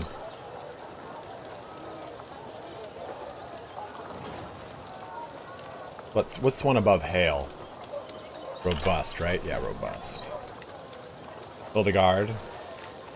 That's medium for a little bit longer with her. Look for Herculean. No one is Herculean.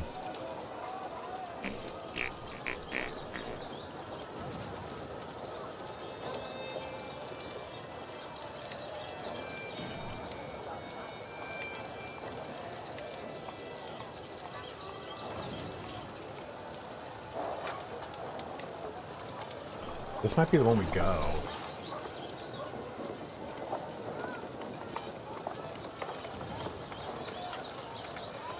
Regal Giant, just haven't done it yet, man.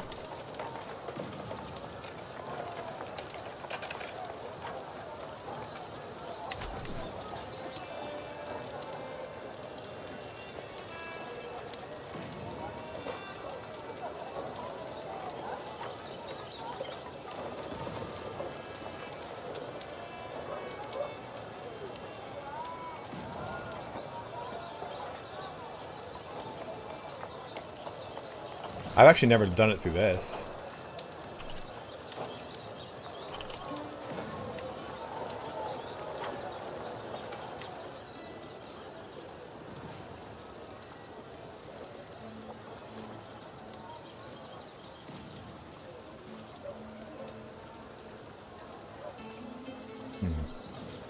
Like robust.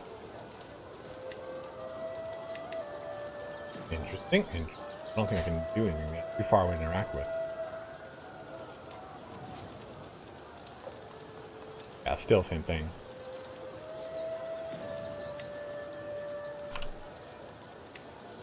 Interesting. This actually brings up some...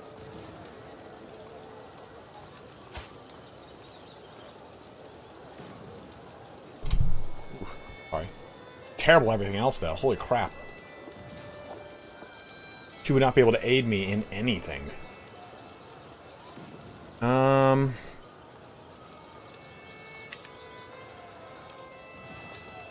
Hail and or robust increase. Take a look. So this increases prowess, health, and attraction opinion, which is...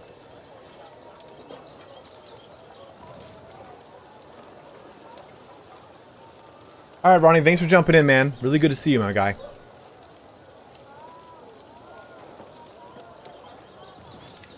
That. Well, what do we do, bros?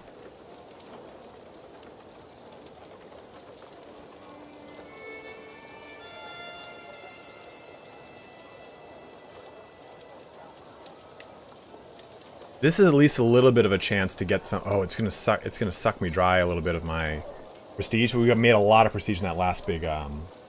We already have Genius, David Weber.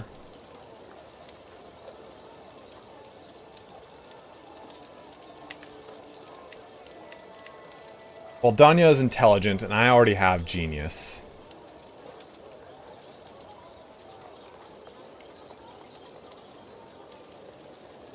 Is a Hail Bride worth losing 2 domains?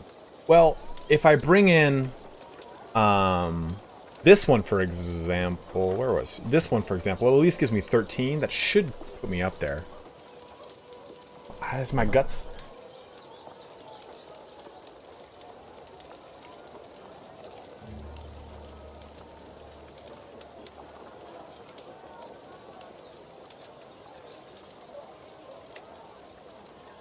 This one's not terrible.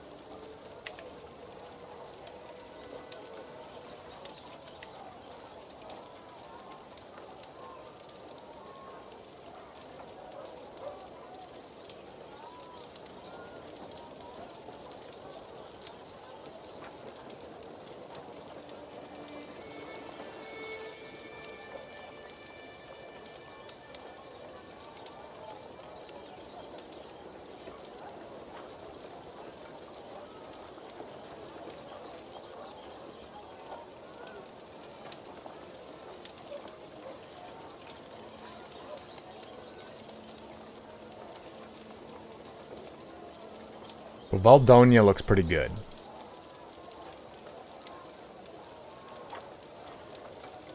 But this one looks pretty sweet too. She'll give me 7 more... It rounds down, so she'll give me 7 more stewardship. And that should be enough, I think, to increase my domain.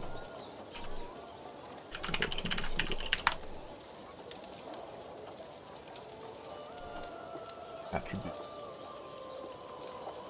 So what was stewardship? 1 domain per 5 levels. And so I need, so at 2 more, so that 20. So this, yeah, this should be just enough to get me 2 more levels, 2 domains. So I basically need someone 15 or 14 minimum. This would bring Hail into the bloodline. At least with the potential to have it. Amazonian and Herculean are the same one, Tom. They're just named differently for if it's male or female. You know, but we already have intelligence in the bloodline, so it's fine.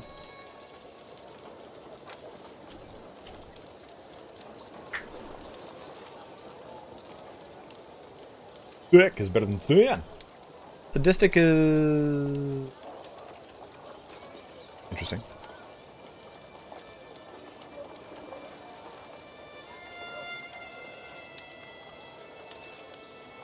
This would unfortunately put me one stewardship too low. But we could probably get steward pretty cool, pretty quick.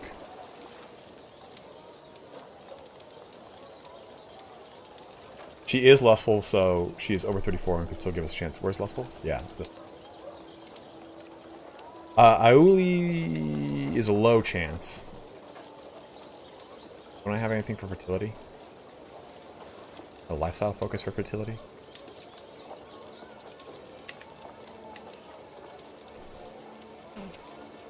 Yeah, let's run a poll.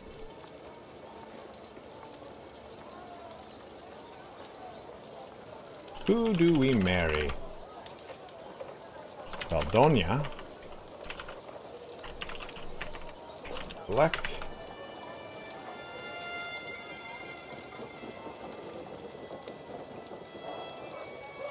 Or Auli Hale.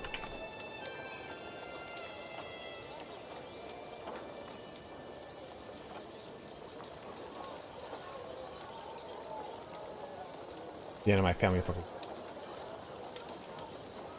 Well, here we started it. So this is how you vote. You're going to type in exclamation point vote 1 or exclamation point vote 0. 0 will be for intellect and 1 will be for Hale. There you go.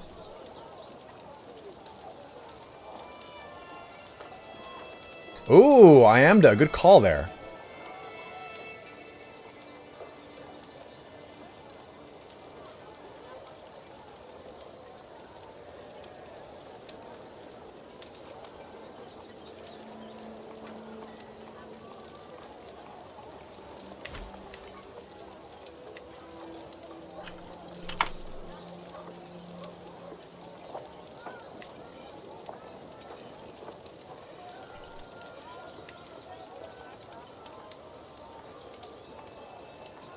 About 46 years. Wish I could do by fertile.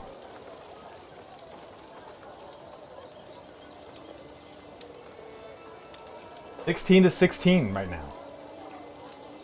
It's just constantly okay. 17 to 18, 17 to 19. Now, but we already have genius.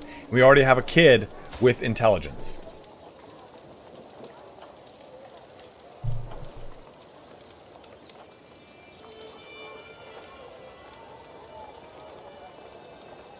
So you're saying take them both, basically? That's actually not a bad idea.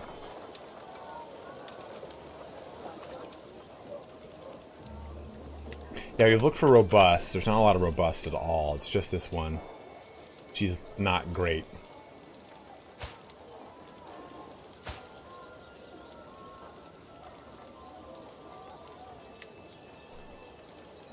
Herculean, which is the same thing as Amazonian.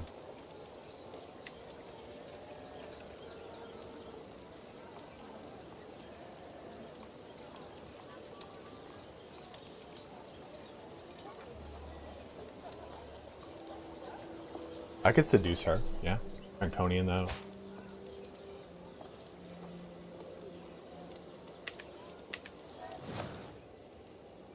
Alright, it looks like we're at 18 to 21. 18 for intellect, 21 for Hale.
All right, I think we're gonna be going.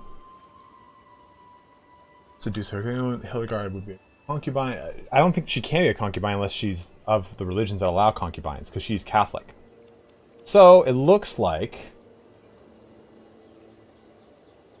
21 is voted for Auli. So we would probably... Oh, she's not even in my court. So we could try to befriend her.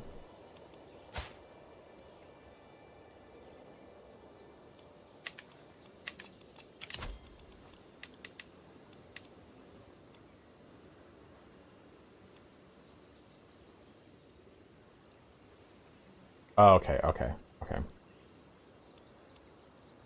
So, it's still a low chance. But we could probably make this happen. You guys seem to have voted 21 for her. So she is the winner. Versus the intellect lady, who does have 3 more skill, which would get me 9 more stewardship. But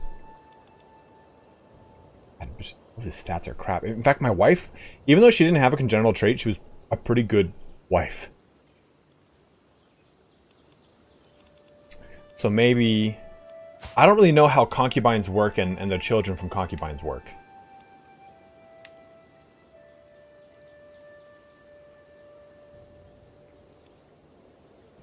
I do have Discord, Bree. You can go ahead and find the link to that in the description below.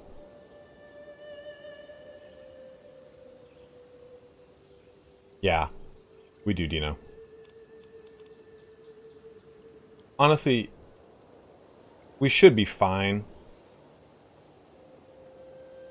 Concubine's child. That's it. That's all. That's it.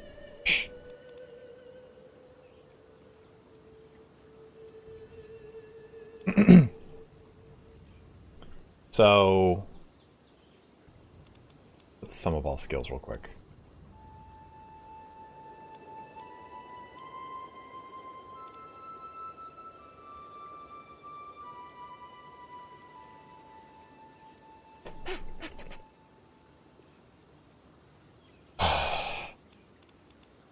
But, so any kid with a concubine, though, is not legitimized, right?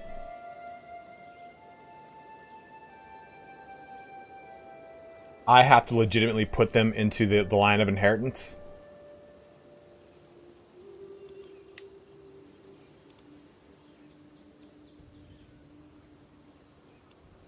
Because if that's the case...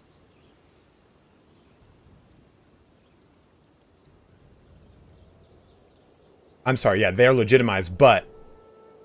Yeah, it requires me to... They're a fully legitimate child, so they're in this rank right here. But you have to put them into the line, right?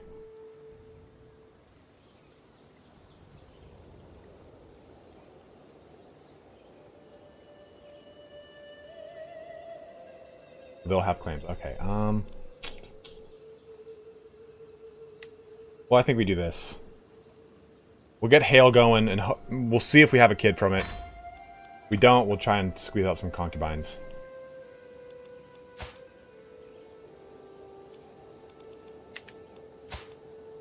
Anything good with you, bro?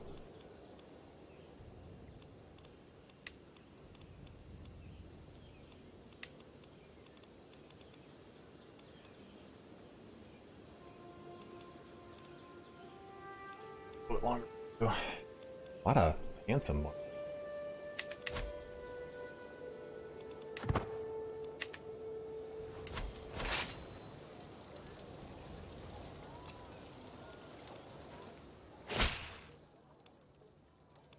Till death to us part, huh? Got that achievement. For managed domains, that'll put me back good there. Stupid.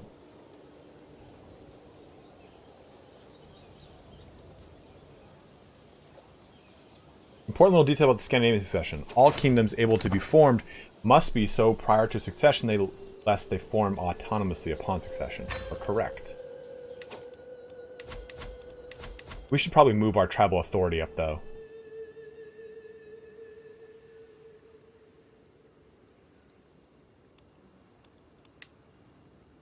My vassals like me.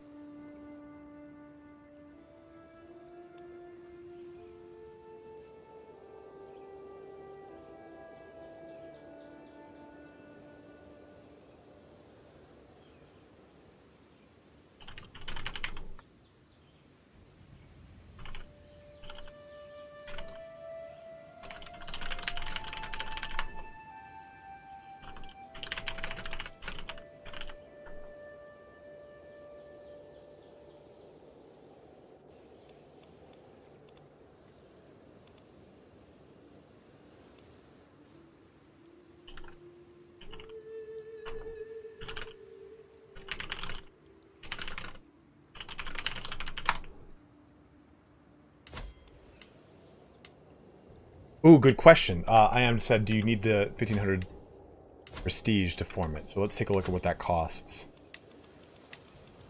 Out of law. 1500. Yeah.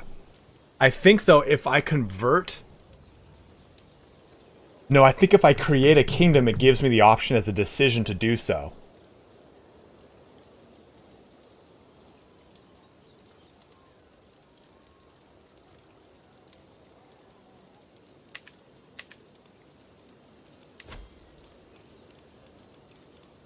Oh, I think when I create a kingdom, it'll let me do it.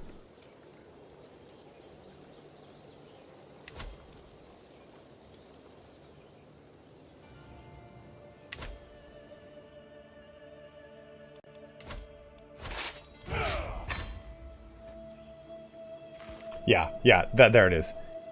Yeah, so we'll wait until we make kingdom, then we'll do the Scandinavian elective. What? Let's go back to that. Who was good here? Who can we grab as a good concubine? So what do? Do I have to seduce her, maybe? 75% chance. She becomes my lover. She's got Herculean. This is what we want, right? We want to do this. And I can try and bring some Herculean into the bloodline.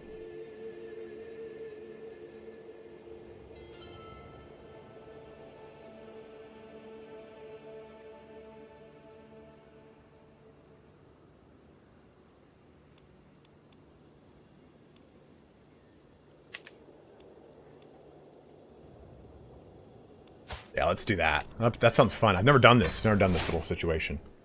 I should probably write that down too. So,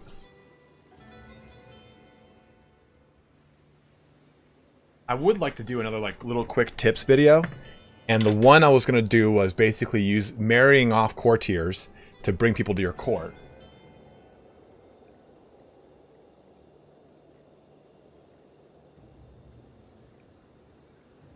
Now seducing.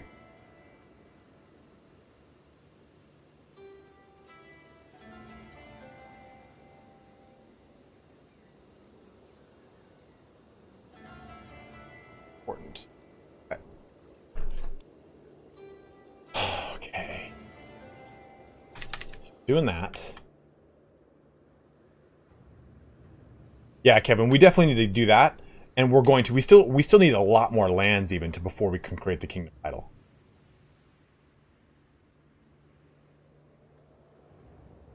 Ooh, yeah, we should do that too. Get a better steward up in this piece. Our stewards are crap, man. We don't have anyone good. Even this guy is just shit. Better than most of them.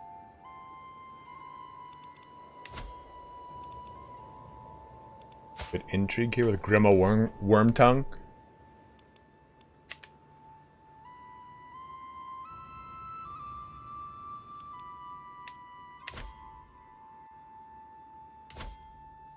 No, we're a few counties away. We need to get 3 more.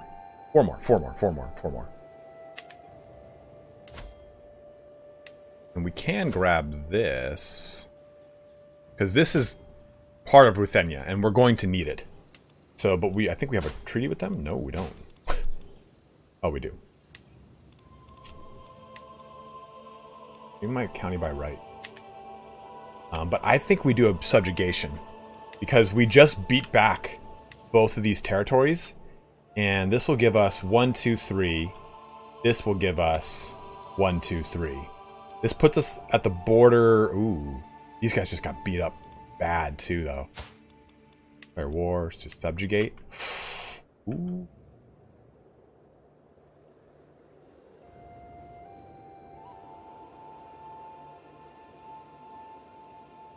We are close to illustrious. We could try to get Kursk. Can I offer you a vassalization? That's 3. This might be good because it borders my territory. Same thing with Pinsk here, right? Pinsk used to be part of Minsk, which is annoying.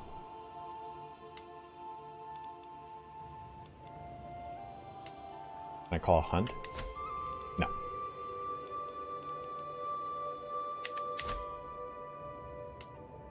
But I think that expanding... Oh, they're fighting it for Transylvania? Oh, and they're losing. Pennsylvania and conquest of the chiefs. Oh, okay. So, yeah. So, I think subjugating one of these realms is a good call. They can pull in both people to it. So, that is something to consider. But I can pull Minsk into this one. And they're a pretty big, powerful nation. Yes. Minsk does not, though. Does not. So, I think we should stay away from White Rus. And we either do this land or this land. I can befriend these guys and offer them vassalage. But it's probably going to require me to convert. Because taking a look at this, offer vassalage. The different faith is 80. And different culture group is 30. And my claim's illegitimate.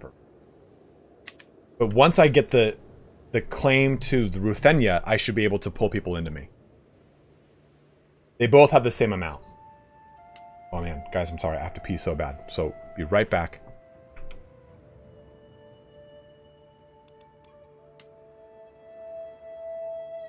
Yeah, these guys have 3. And these guys have 3. I guess the advantage here is I will then control lands with a bunch of river crossings. So it's a little bit easier to defend, I'd say. One sec. The ways to use it on 3. That's not a bad call there, Red Rav. That's not a bad call. Be right back, though.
reading what you guys are saying. Yeah, I agree with you guys. Well, the Khazaria is not as scary as it once was, and their military strength isn't that spooky. They don't have any alliances. We, on the other hand, do, and we have a crap ton of allies.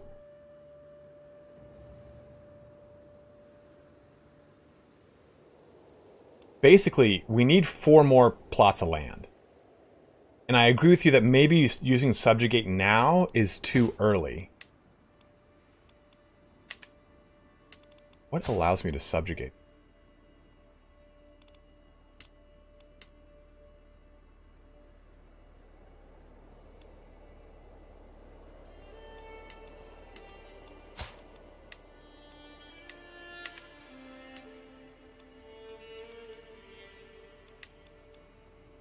So here's what I'm thinking. This guy might be a better target to subjugate. Or, you know what? I was looking at both their stats. I was like, oh, who makes a better... learning? You can't do this, the Khazaria. I actually looked at that one. Can I subjugate them? I can invade them, which would be pretty cool. Invade for the kingdom of Ruthenia. But they don't. They only have 2 portions of it. Because if I subjugate, they become my vassal. And this guy is a content vassal, and that's actually pretty good. He wouldn't have a place in the council, which is unfortunate, because he's got 18 martial, and my current guy's got 22. This guy is a terrible vassal skill-wise, but he's got patient, cynical, and gregarious. So he's also not a terrible vassal. Azaria? Azaria? I actually never heard it pronounced that way. Mode says. Thank you. His army's gonna be... not that big. 6 years left on that.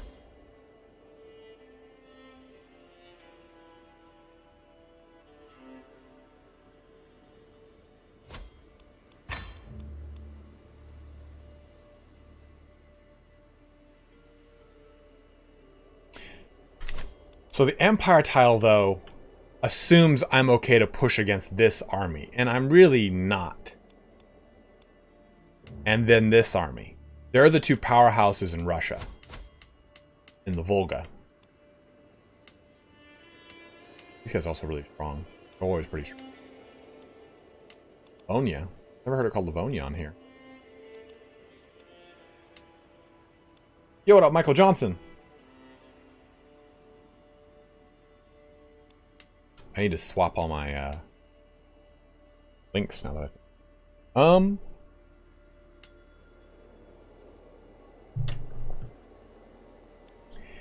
well,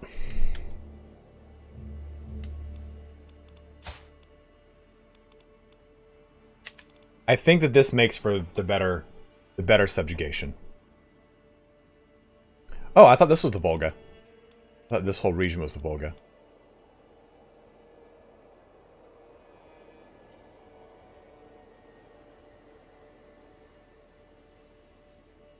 I shouldn't need to even do that, Blaze. This guy would probably be fine. War for Duchy is very, very close. That's why my point is, if I subjugate this, I can then war for Duchy this. And grab these 2, and I can create the kingdom with those 2 things done. Then I could war for the county of this location over here.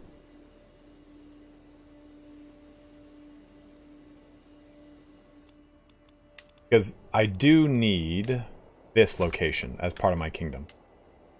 That would put me at 9. So, actually, I could do that. Maybe we do that real quick. No, I can't.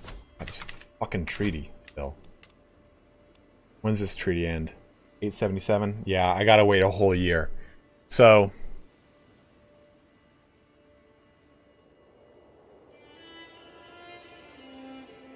either of those 2 multiple duchies in their realm, or you get the one with the most.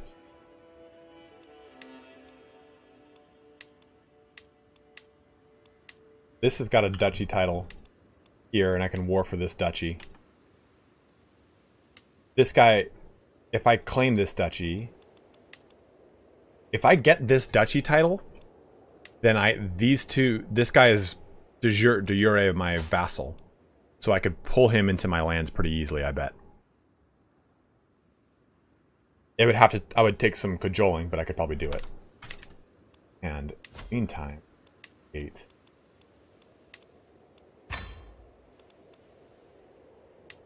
So I think.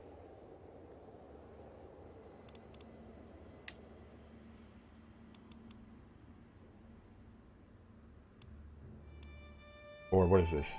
Wetlands, desert mountains. Forests, plains, these are all wetlands. These are all forests. All forests.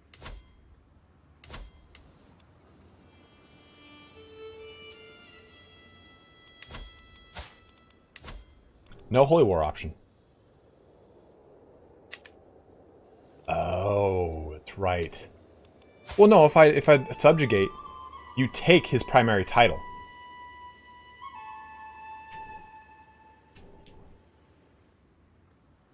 Chris, I don't have any, unfortunately, I don't have any siege men-at-arms, or else I totally would. And I'm not in control of our innovations yet.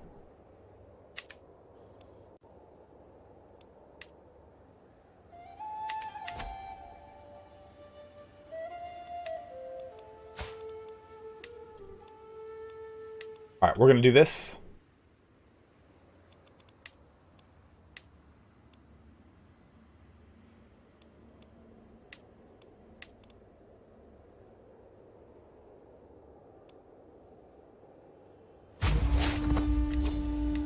Pause that real quick. I'm going to call the war. 150 and 150. I might not need to do that.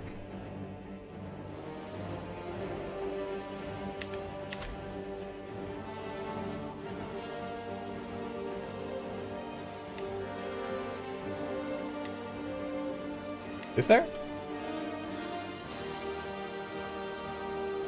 Are you talking about this one?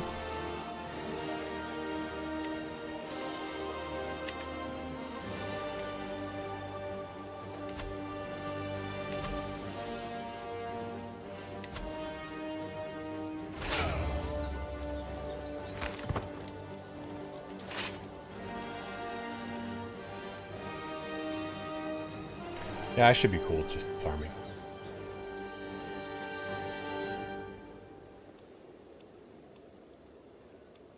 Oh, it'll already be a squabble over here.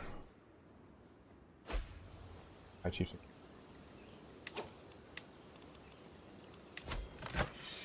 1,400.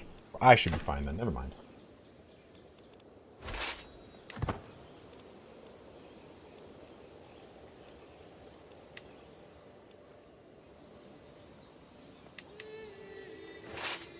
What is this? What does this look like? Nope.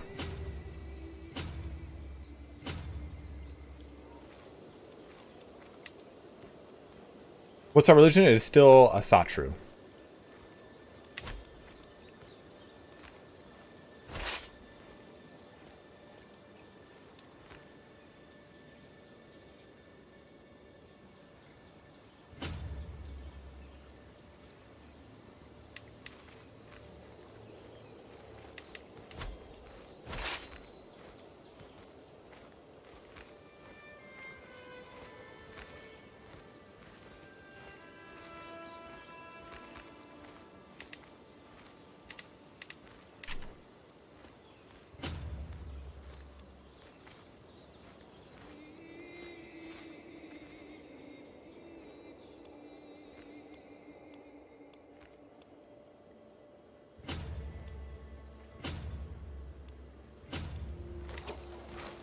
Probably win. Yeah, I don't even want to go through all that crap.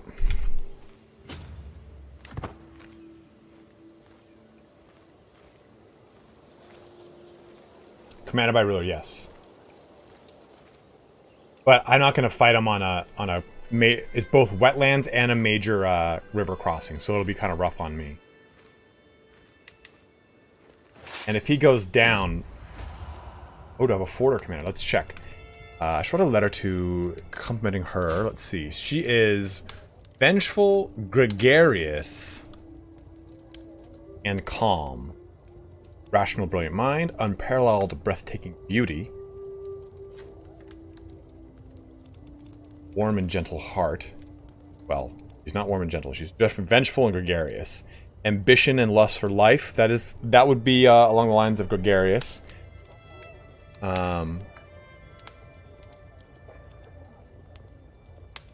Well, does I thought that these options are based off of their traits. This I thought was the way that their AI profile is basically.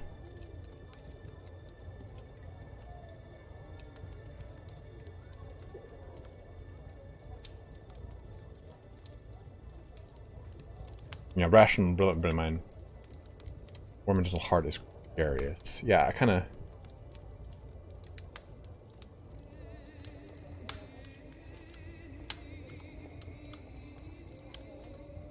General traits will count. Interesting.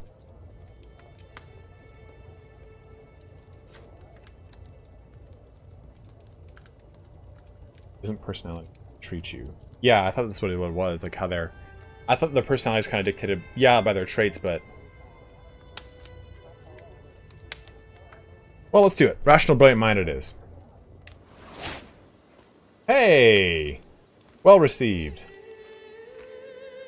Let's check to see if we do have someone who's a forwarder. I think I do. No one that's good, yeah, no good ones. Flexible leader, reckless. Military engineer, which would be good. Sieging. Beaver, cautious. Defender. I'm trying to kind of put this guy... If he commits to this, I can get him easier. That's a bit easier to grab now. Loyalty or fear. As their Jarl, my vassals owe me their allegiance. My word is law, but how much is obedience without devotion? In times of crisis, a slow response or a half-hearted effort can lead to disaster. Can I afford such a risk?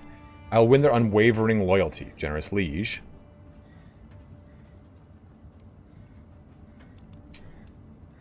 Fear is far more effective a tool. Isn't this guy like my friend? Hey, my friend. More important things. Yeah, like... Well, this actually might be good. Because if I'm going for his balls... Vassal direct opinion plus 15. Man, I'm quite dreadful though. Plus 45, plus 100. I mean, I think I could probably go with this. And boost his opinion before we win this war, which I think is a good call. I have more important men to impress.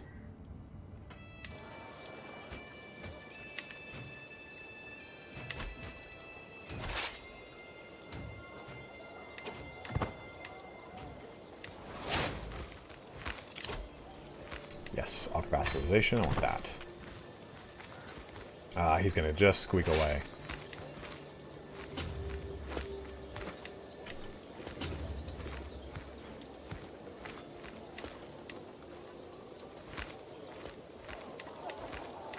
Arr! He got away, me matey. My beloved's balcony. My pulse thrums in my ears, both courting the chance to bed her as well as visiting Würzburg has left me in deep waters. Smoldering chemistry.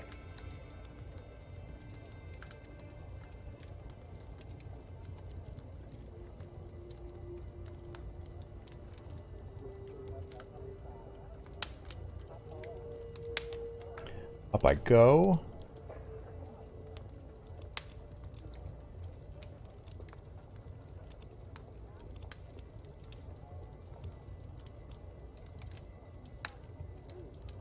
What's her opinion of me? 22.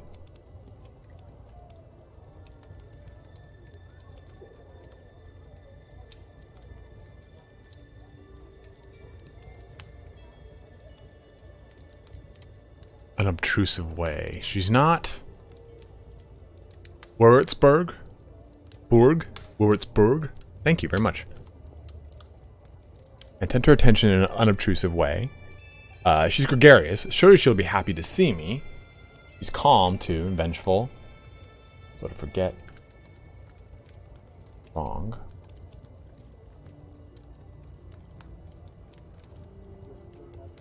Wurtzburg. Thief in the night. Little gesture. Which I think up I go. I think that's the way to go, man. She's gregarious. She's a rational antagonist. I agree with up I go. Everyone on that one? Who's on this one with me?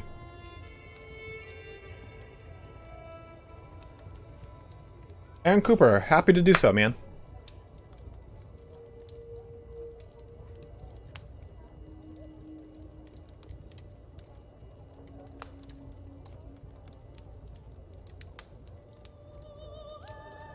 What's up, Raw? How are you doing, dude? Up I go. Watch I get wounded.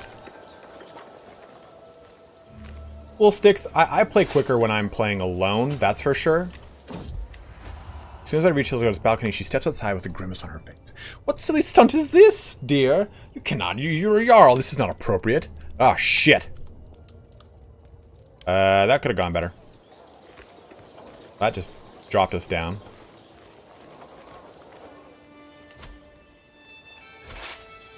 We're gonna pop up there. Aha, she's pregnant. Oh, shit, she's pregnant. Maybe I just stick here and we'll switch this guy to... this dude, step on. What's this at? 7 months. Oh yeah, look at that. We just fucking made headway with that. Well, Cypher, welcome aboard. Glad to see you're here for the first time. Yeah, I know he's trying to combine forces, but he went the long way. The ruler is in this, but I might be able to get another valuable prisoner. Rattling Jarl Dyre. Here. You have burdened with your oppressive laws for too long. What the hell, man? Why did I not see these factions? Well, peasant rabble's a peasant rabble. I'll allow it. Hold on.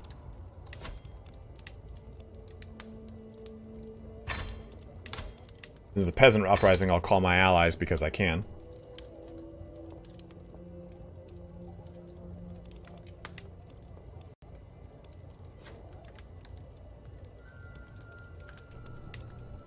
I'm never as comfortable as I am in your company. I will never tire of your driven smile.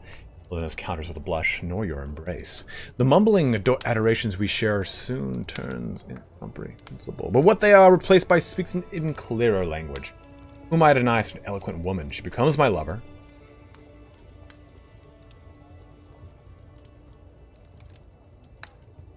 So, do I have to make her my lover to invite her to my court? Look at that. Rebels all over the place. They're small. They should be dealt with.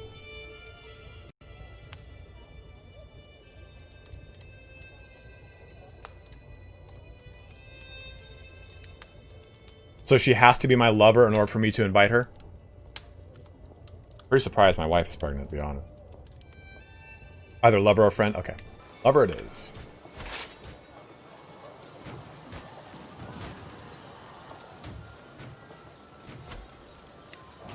Okay, 21 days left here. Thank you for joining the war. Thank you for joining the war. So we got that. Perfect. Switch back to Marshall. Go after this. 46 days. The 8th day. Prisoner's taken a seat. Aha! Your wife is now mine! My lover? Invite you to my court. If she was a good wife, I'd be like, yo, I'm on board. Okay, this is no one. And this is no one. Bastard, actually.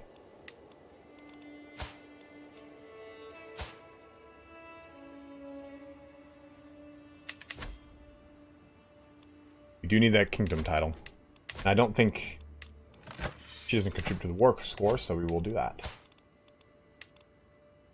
That's going to cost him a little.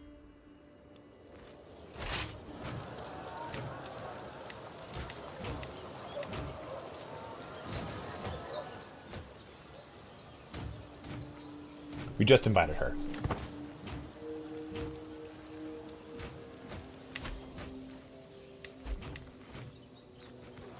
Son of a bitch.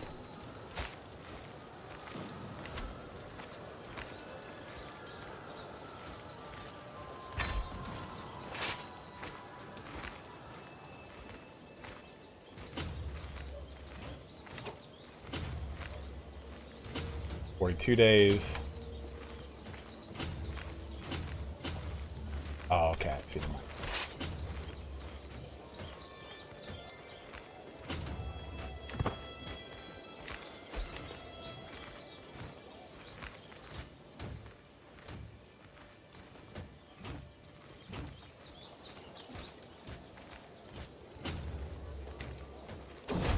My son! Grimnir. Ah, just intelligent. Damn it. Come on, man. You had Hail as an option, and Genius. You just chose that intelligent.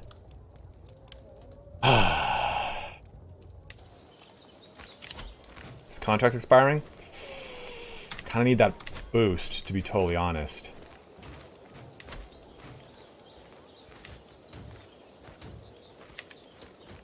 If we can break the back of this army right here... Oh, fuck. We'll probably win. They're defending the wetlands. I should probably do that.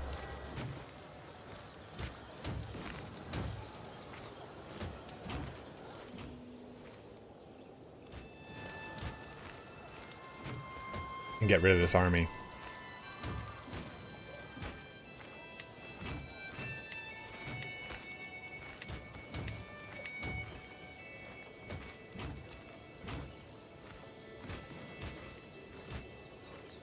Well, we are now double his size. We're going to shrink down to 2,000.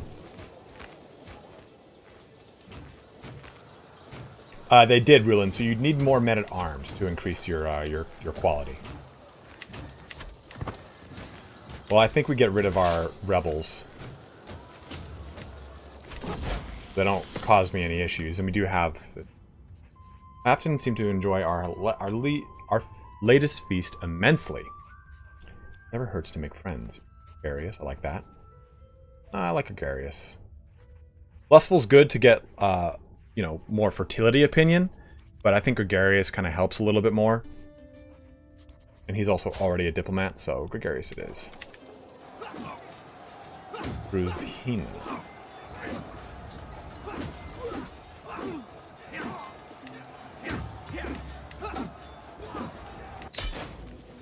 Okay, so that's done with.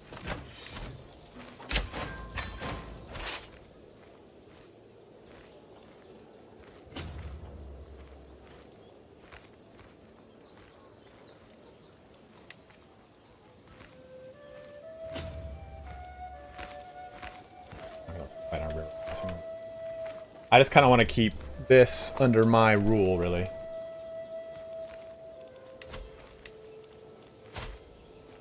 Peasant leader, not terrible, actually. Rough terrain expert, which is nice.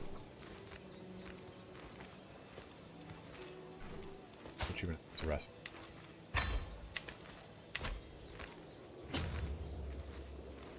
I just don't want him to come back and try and re-siege this.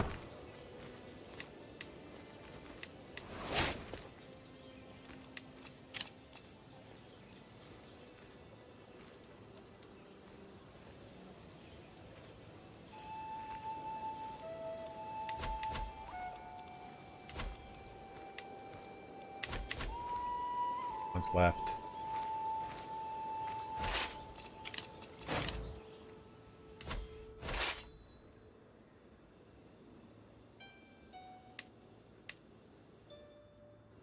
Ah, they finally linked up. Hey. I think we just go take another city.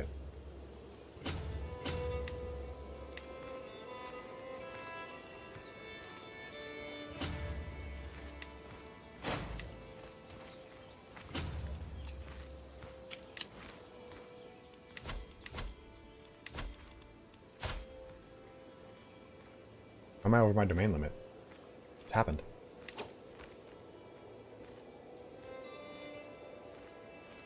It's weird. Did someone die?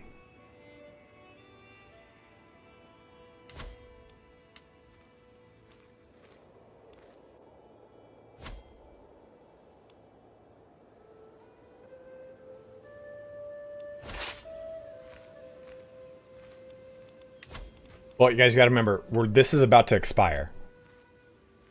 So, we're going to drop to... We're going to lose 656 men, so we're going to drop to just above 2,000 in 10 days. Unless I increase this for 200.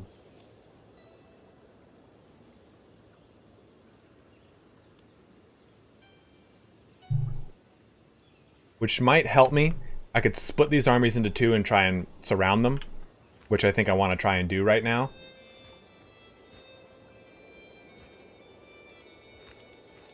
Because they have got just archers. Archers and men. How much would I get for winning this?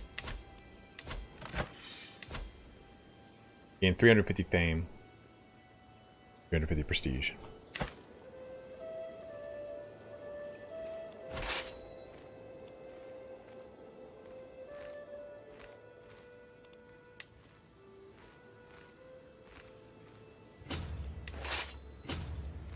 This might try to corral them a little bit.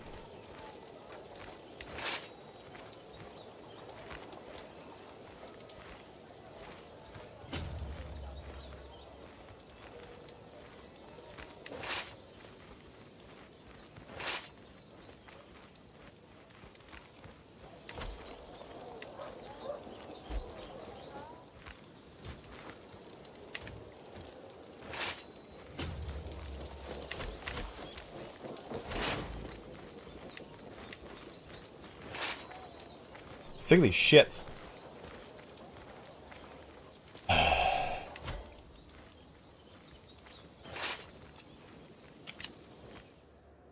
Oh, God. That's a huge force.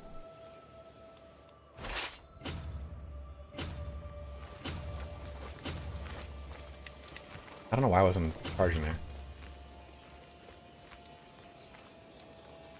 They're going to go for Kiev, unfortunately. I'm going to lose development there. Sucks, but it's got to happen. I'm not going to be able to fight that. Well, I could. Yeah, we're going to fight. We're going to raise these guys.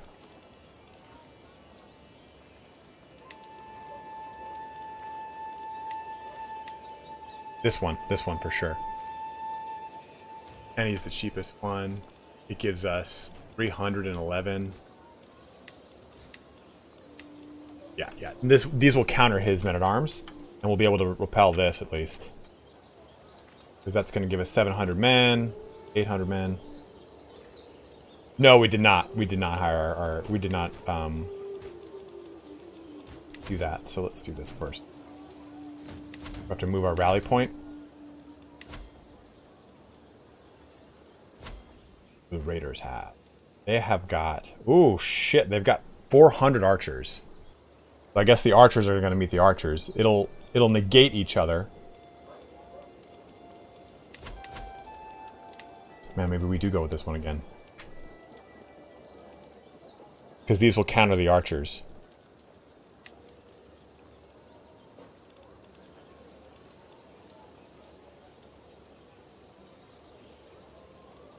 The light horsemen, they do counter archers, see? Light horsemen counter these types, archers.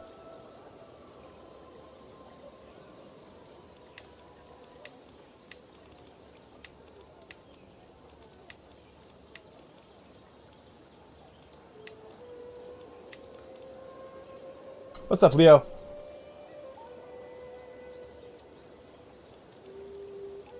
The war enemy has a little bit of archers. They've got just 95. The rest of them are light skirmishers.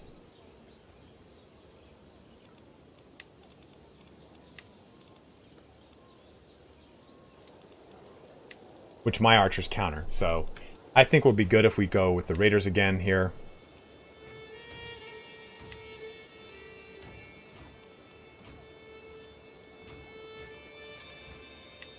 Ooh, Coney. What are Coney like? 40, 20, 60, 40. Oh, yeah. Good. These guys. Fuck. That's a lot more, actually. That's 52 more. And I need that to create the title. The king title. Screw it. Landian Vultures to counter the Horse Archers.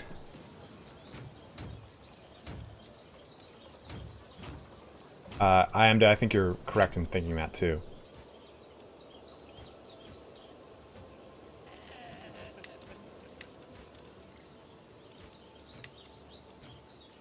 Fuck. This is like a situation I hate, because it's like, I do want to create the king title. I'll need 500 gold to do so. But I can always raid for that gold, which isn't that big of a deal. And this is also why I wanted to subjugate this guy, because this is such a pain in the ass to take. This land will not be hard to take. Well, by the time I raise these mercenaries, Red Rav, they should be able to get to my capital. So, I don't want to hire the mercenaries and have them get killed while they're being raised, because then it just negates the money I spent on them.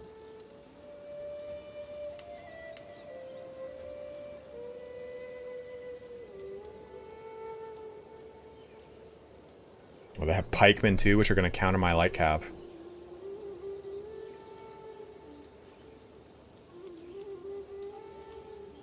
Well, they could take my wife, though. Or any of my courtiers, which are now, like, lifeblood of my future generations. Do they have any money on them? They also have some loot I could take from them, too. Mercenaries are instant?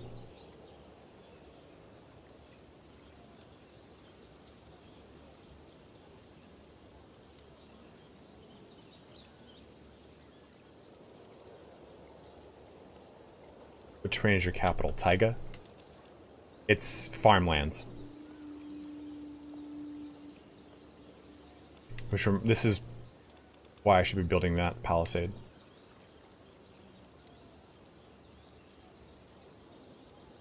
That's right, works ways up. Well then, in that case, let's see if this deters them.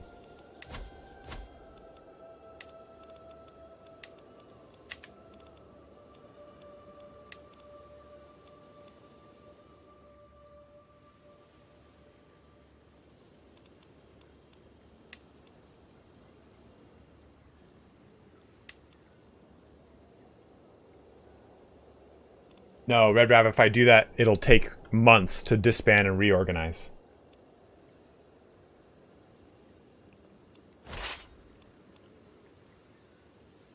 It won't deter them? Alright, we'll do this then.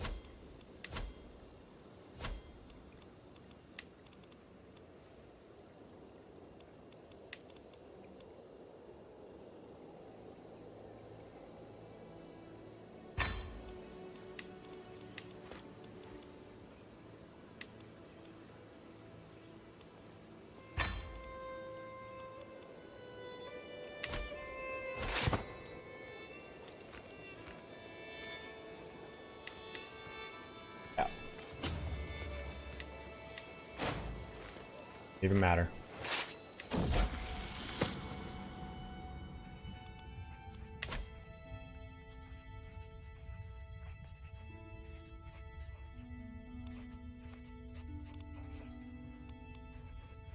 No, we do not want Craven.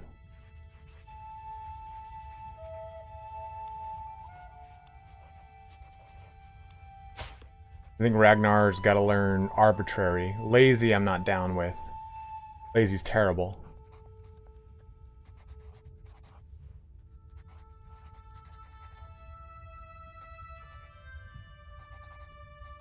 Unfortunately, arbitrary is not great for his steward. Yeah. Taking the stress hit.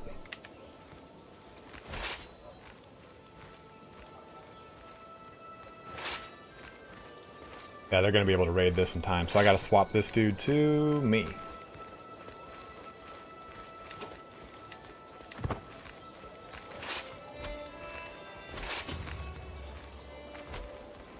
Yeah, they're gonna complete that raid. Fuck. Ooh.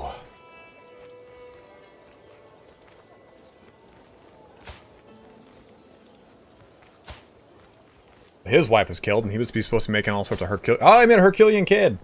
Sick. My son was captured, though.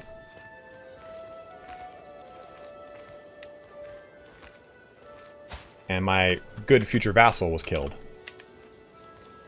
What's up, Hugh?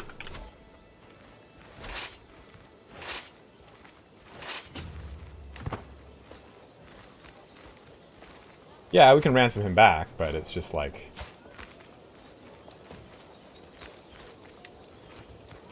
I can't afford it, you know? It's all my money.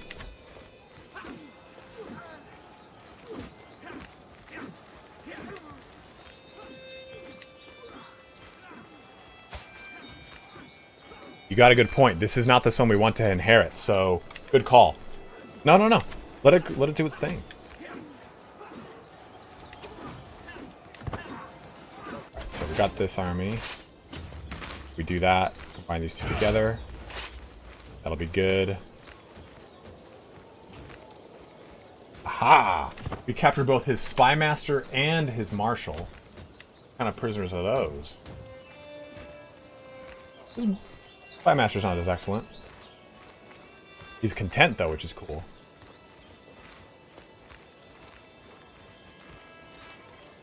Really? That's a thing, Corny? How does that happen?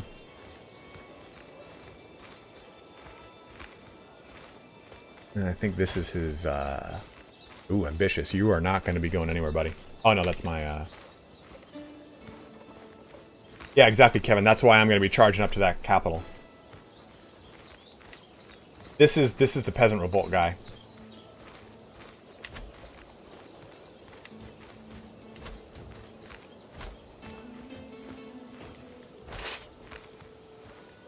What is this?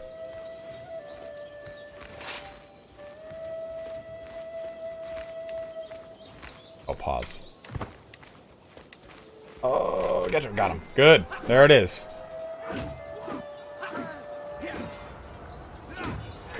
Ooh, so that just happens on its own, Corny? I don't control that?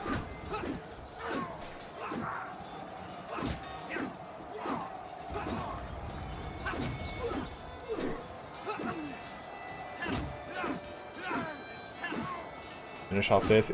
Oh, I think we got it before he was able to get into the battle phase.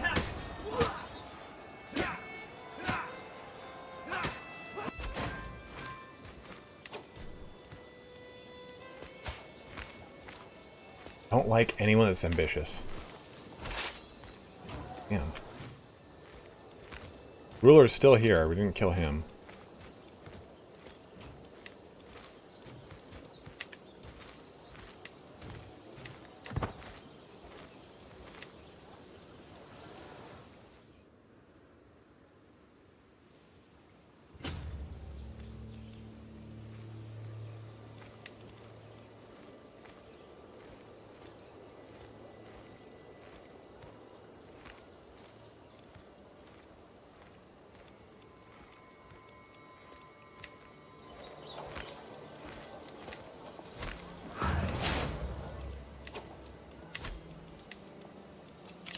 Global perks.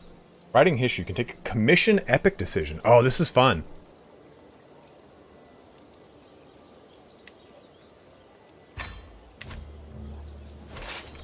Split the time. Teach these procedures.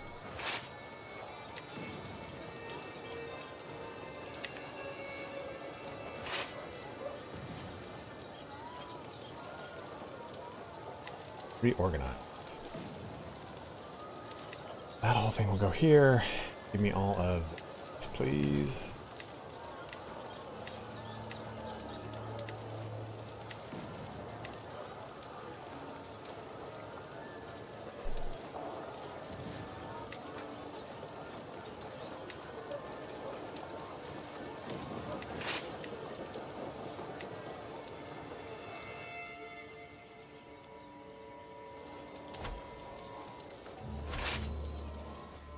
Yeah, it's one of my favorite decisions too.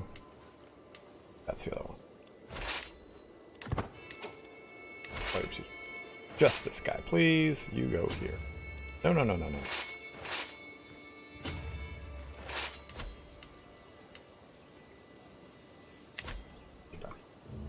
Where?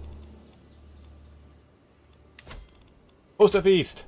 Host a feast. In the midst of all of this, host a feast. Now, I probably should wait until I get the other guy, but we need to do this. Yeah. Well, I want to get August.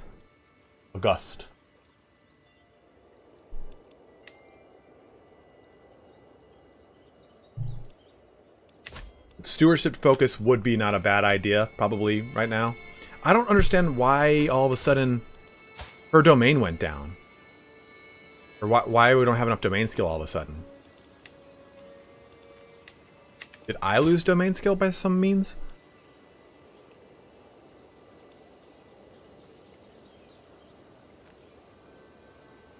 I mean, my stewardship should be fine. In fact, it went up. Oh, no, it went down by 2.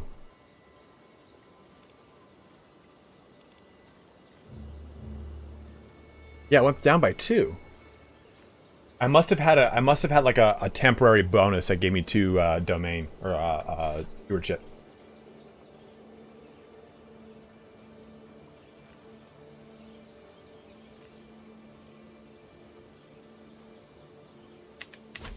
So maybe we switch then to stewardship for a little bit. I do want this for the prestige, a life of glory, level of fame, and path quest. Diplomacy per level of fame. We could switch to stewardship for a little bit. It might not be a bad call. Just do domain focus for 1 or 2 and do golden obligations and sell hooks. Because by then we'll become a king. Attack effectiveness. This is pretty good too. Fighting cornerstone. Flame thrown against your... I don't have a...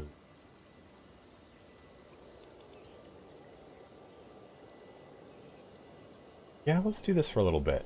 Just for a little bit.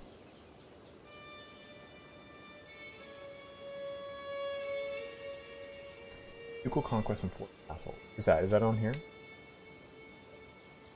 Equal conquest. We're able to use equal conquest. Vacillate. Force vacillate. Ah, that's pretty sick. David, good call.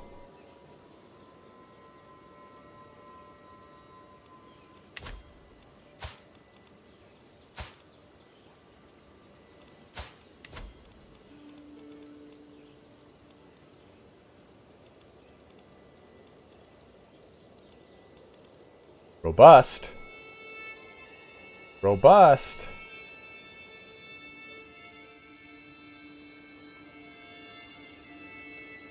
No, I agree with you, Kevin. We do need to get rid of it. We're about to kind of deal with a lot more of that situation soon.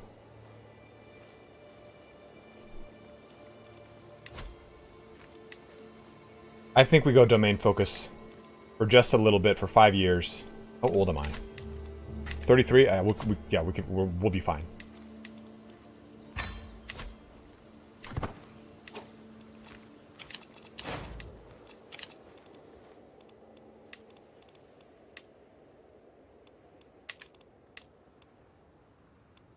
Who's this guy? Headwoman Dobra. I mean, this gold.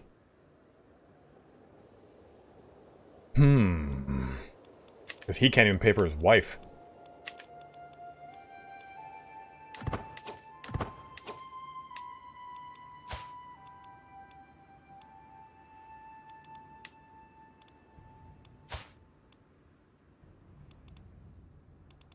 Yeah, go ahead and teach my daughter.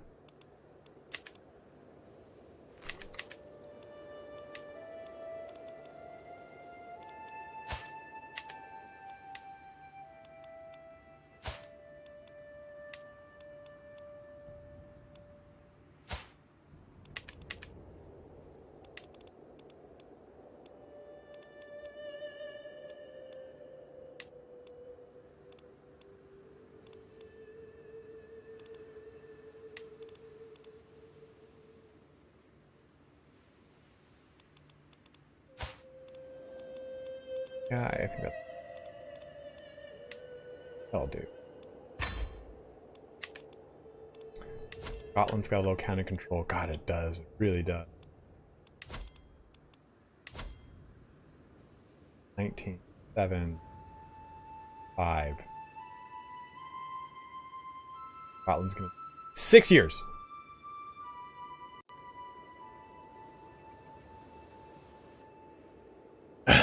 Blind panda.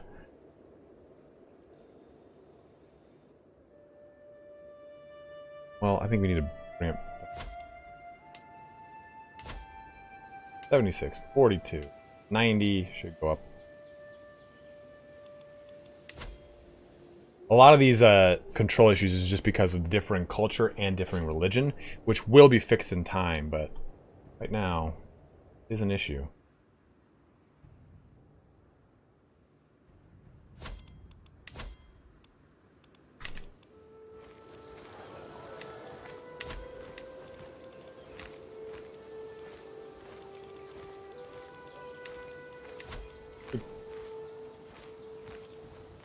I can take my wife as a concubine? Oh, his wife is a concubine. How awesome is that? That is so cool.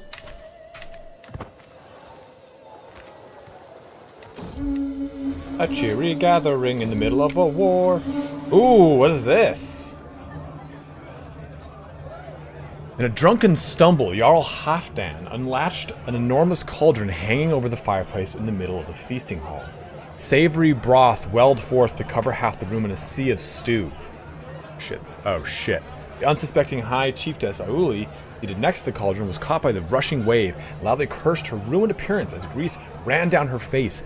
Guests rushed to the other side of the hall as the thick mass spread greasy tendrils among skipping feet. Even Oponus stood catatonic in the middle of it all, shocked and horrified at the decadent waste. White shirt.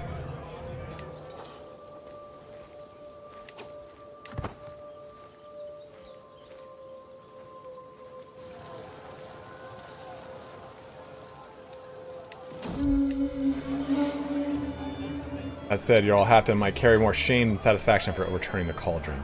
You lose 15 gold. God damn it. And everyone gained...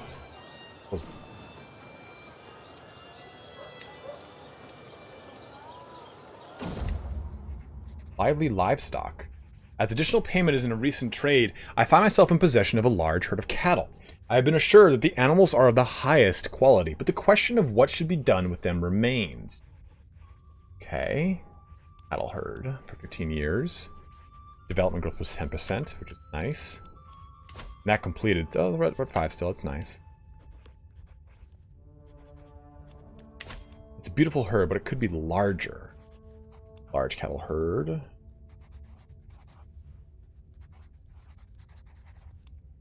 Hides could turn a profit. Well, it's an 80% chance. I'd say let's go through with it. Let's see what happens, right? These unmanaged domains. Screw it. Successful! We bred fucking bovine everywhere.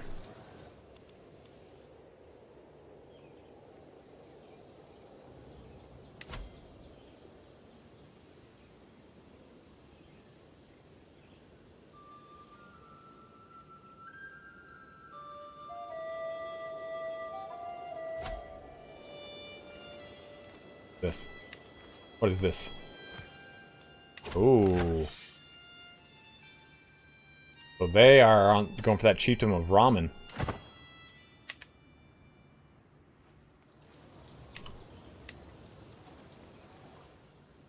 Get away!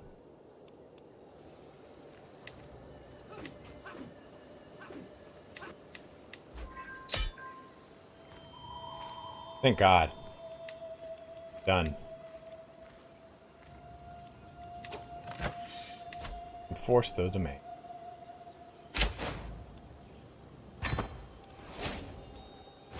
My glory is widely known. Let's disband our armies. Ban this army. Should help.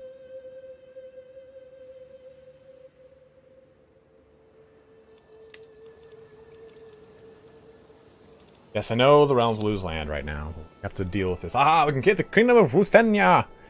250 gold. So that's our next objective. So we're going to do some raiding.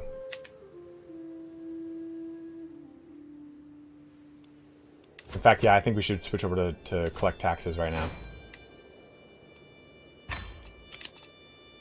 Yeah.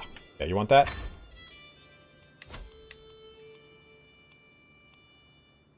You want your wife back, man?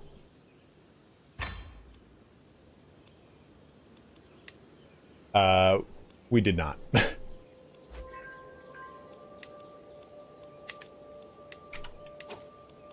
Okay, who? What are you? You're a decent enough spy master. You'd be a pretty good vassal. Because this guy is now a vassal of mine. And I think we should worry about it. We should befriend him.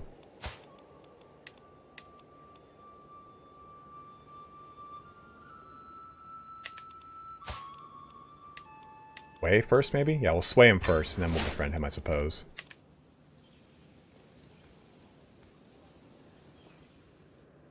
Yeah, they did not... No one contributed any war score.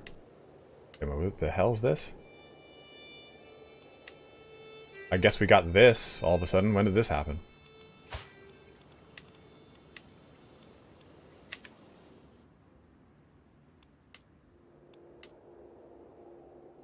Well, my current marshal is also a powerful vassal.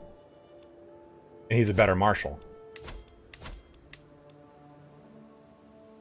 What's up, Doyle?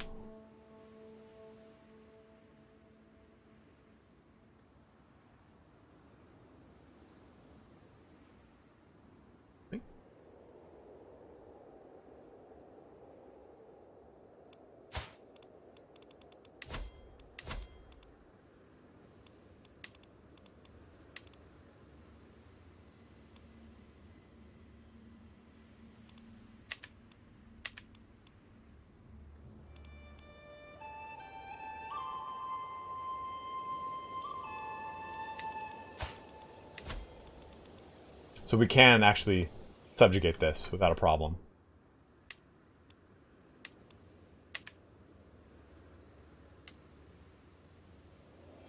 And we can create Ruthenia. I think we want to get this. I don't know if we want to get this alliance. Doja.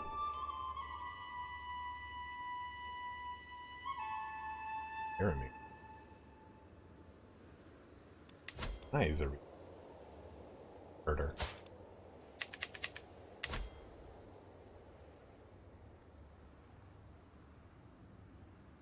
I don't know, like, I don't remember when, like, this guy just joined in. I don't know why he joined in.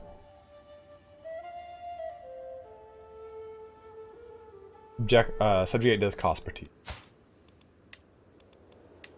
500. I was just seeing if we could. But at least we got that, which is, I mean, so we've got enough.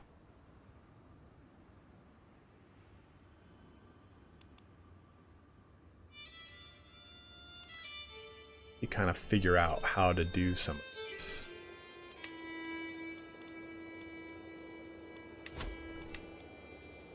So who? Okay, let's deal with some of these. Deal with some of these. Yeah, you're probably right. I am.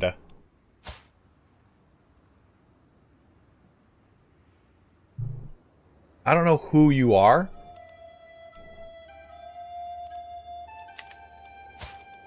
But I don't like you. Got no real traits I'm into. You're a pagan, which is just disgusting.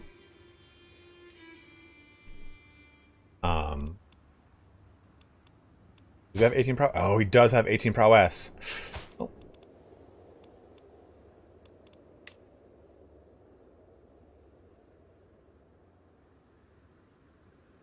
We'll bring him aboard.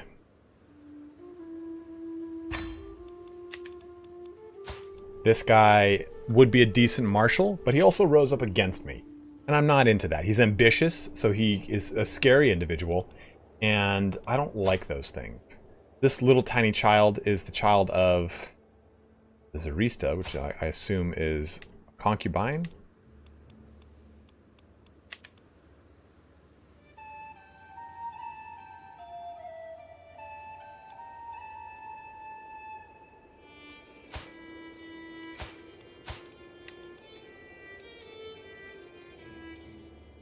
He revolted against me. He must die. Bogdan. This guy's not terrible. This guy's now going to be a new recruit. What's a Dread looking like? Let's take a look. Dread's at 21.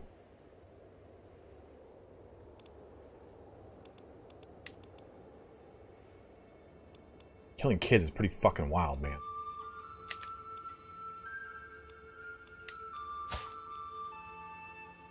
This guy would be a really good vassal, and I'm kind of curious to bring him aboard. And he's also got Pravda, so I could easily make him like a... I could do that, and he'd be a good guy to basically... he's terrified of me, so he makes a pretty perfect vassal.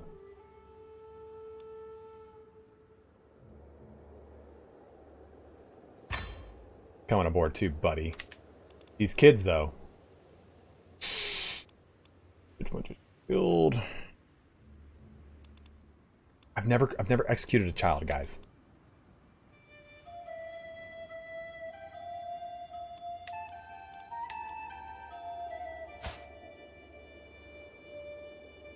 This feels so dirty. This feels so dirty.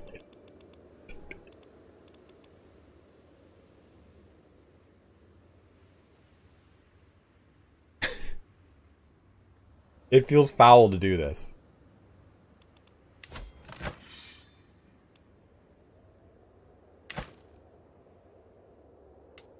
Am I about to execute 2 children?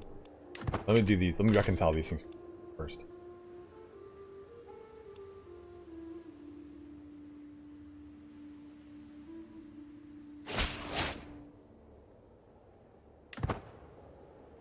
Okay. He cometh across.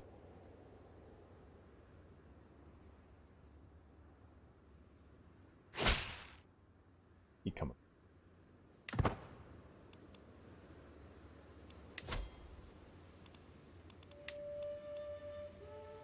Well, we're burning them. I'm just doing it. I'm getting it done with. I've done it. I'm moving on with my life. I've killed children today on stream. Jesus Christ. All right, now I have a really good set of champions that are not actually linked to any of my chancellors, which I think is really strong.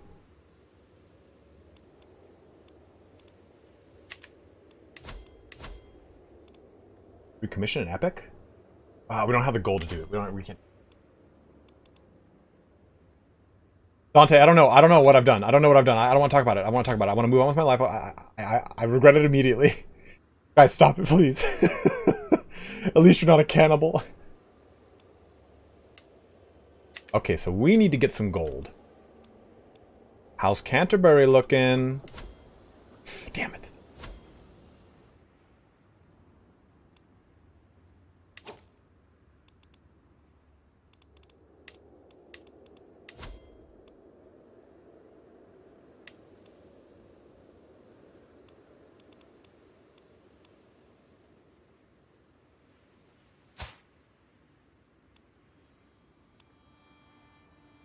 Good Lord.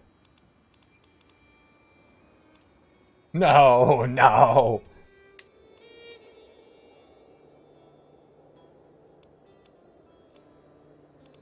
I could put this guy on the council as this chancellor because it's not that much better. This is good. Is this still good? Yeah, it's not that much better.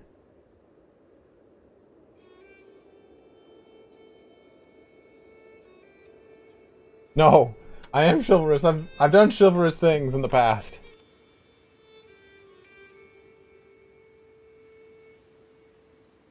Oh god, guys, I just realized what time it is. All right. So And why? I was like, why does my stomach hurt? Like, why am I hungry? Then I just looked at what time it is. So I think we are going to go ahead and end our stream here. I think this is a really good point because the next point is going to be creating Ruthenia and also doing some raiding. So I think this is a solid stopping point right here. We just completed this big war and gobbled up a lot of territory. And so when we do that, right now our succession is pretty much in turmoil. We're definitely going to lose some titles here. So our big thing is going to be next episode, establishing the Kingdom of Ruthenia, and then giving the kingdom the Scandinavian elective. And that will keep us pretty much in line. Well, Strix, I hope you learned a little bit something here today, man. Let's go ahead and roll some credits here, and let's talk about some your errors in prison. Yes, Mayars did me dirty. Did me dirty. Let's go ahead and give some thanks, though. We got quite a few donations today. I wanna go over real quick. And as always, guys, make sure you are liking the stream. It does help me out a ton. So let's go through this. We got the $26 donation from Varley, and then a $25 donation from Neopuron, and then also Real Charbillions gave a $6 donation, as well as becoming a member of the channel. Becoming a member of the channel always helps me out a ton, so thank you very, very, very much, guys. Always really appreciate that. Oh, a last-minute donation from David Weber, $5 saying, "Have fun sleeping tonight, lol, 2 kids." I can't believe you brought the 2 kids again. You are correct. The secondary titles will still go to other kids, but the primary title will go to whoever so wishes it.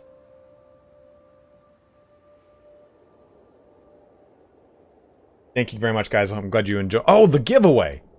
We didn't even do the giveaway! Let's boot this back up. I totally forgot about the giveaway, guys. Let's do it.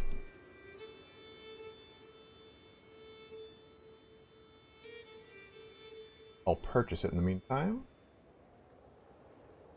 I'm totally forgot about that. So, if you do want to enter into the giveaway, please make sure you are subscribed to the channel, and we will do this giveaway right here, right now. Set. So, while this is running, this is going to run for 5... You know, I'll put it on a timer for 4 minutes. Opening the giveaway. So, you're going to type in !CK3 to enter into the giveaway, and that will give you a chance to win a key for Crusader Kings 3. If you are not a member of the channel, no, I'm sorry, not a subscriber of the channel, this bot will not select you. So this is your time now to select or to become a subscriber. Killed 2 kids, clearly haven't played RimWorld. $5 donation from Kevin Beeler, and actually I haven't. I've wanted to, but I have not. Also, if you are entering to the giveaway, make sure your Discord is ready. I'm going to give you the key on Discord, but I need you to basically communicate with me on Discord so I can ensure that you are the person who actually won the key and not someone else. So again, one more time, make sure you are a subscriber to the channel and make sure you are ready to join a Discord. If you are not ready to join a Discord and it takes 15 minutes, I'm just going to choose someone else.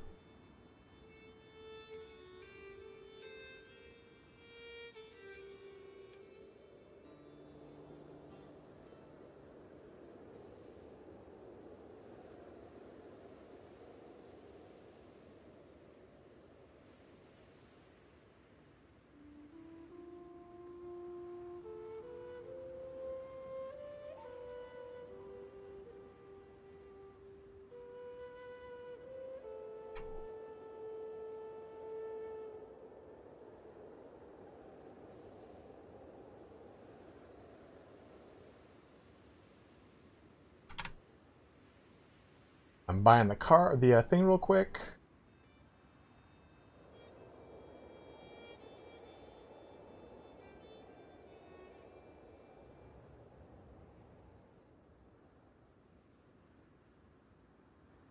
Oh.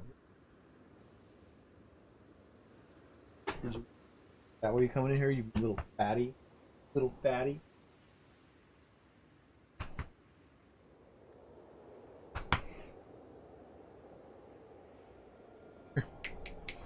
Sit. Sit, sweetheart. There.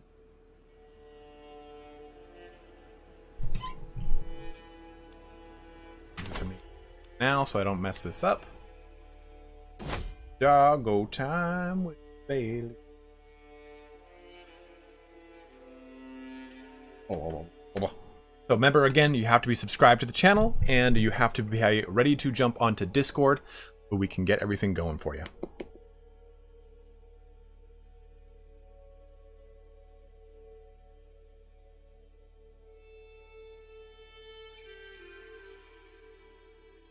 Isn't that awesome, Sanson? It's a pretty sweet little campaign.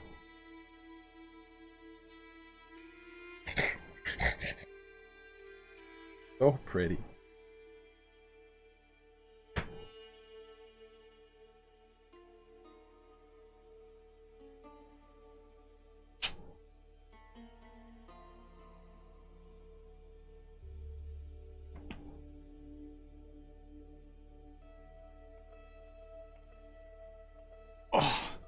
What you stream? Okay. Thanks, guys. Time for some intense history lessons. So, all dogs are inbred versions of other dogs.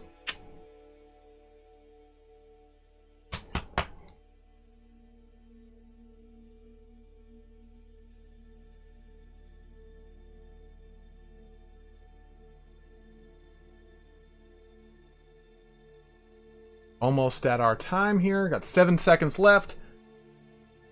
Make sure you are subscribed, and I will do the giveaway. All right, let's select our winner. And it is oh, it's a dame. Damie. What? What? A man who has made many a comment before. What?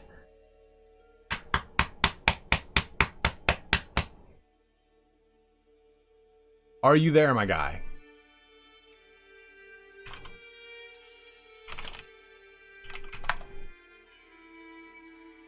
I always think it's edamame every time I see it. Aubrey, you got some more.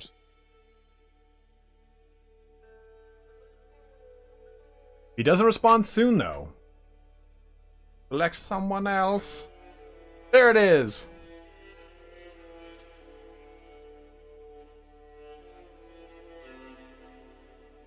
Damie, just go ahead and message me on Discord, please.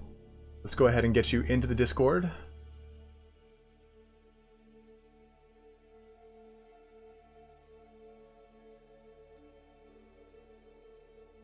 There's 2 cats behind me somewhere.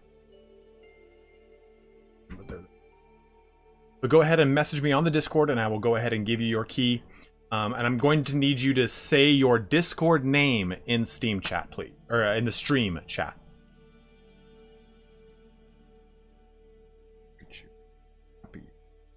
Look how happy. Put that tongue.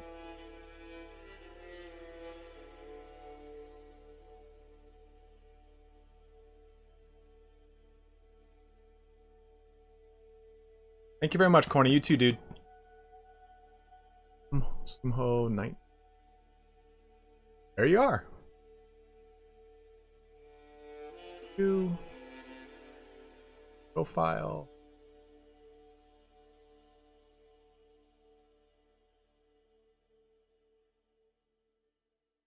Alrighty. Alright, guys, we're going to go ahead and shut the stream down here for today. We might be back tomorrow morning. I wanted to take a little bit more of a break, but I think we're going to stream on Tuesday and or Wednesday of this week. I really want to put some more progress into this one, and with the amount of guides kind of narrowing down, I think that we can start to really speed up how much streaming we're going to do. But thank you guys all very much for watching here today. We'll be back here hopefully tomorrow, if not in the next day or two. We do have our guide on religion that we're going to be working on, as well as a guide on lifestyles was one that people requested, and one on intrigue and hooks. Those are our 3 big ones. Then we're going to do some kind of like starter guides for how to start in certain characters across the world. Absolutely, Roof, thanks very much for watching. Shadow Khan, thanks for watching, dude. Julio, thank you for watching. Richard Olson, have a good one, my guy. Ali, thank you much for the pronunciation help.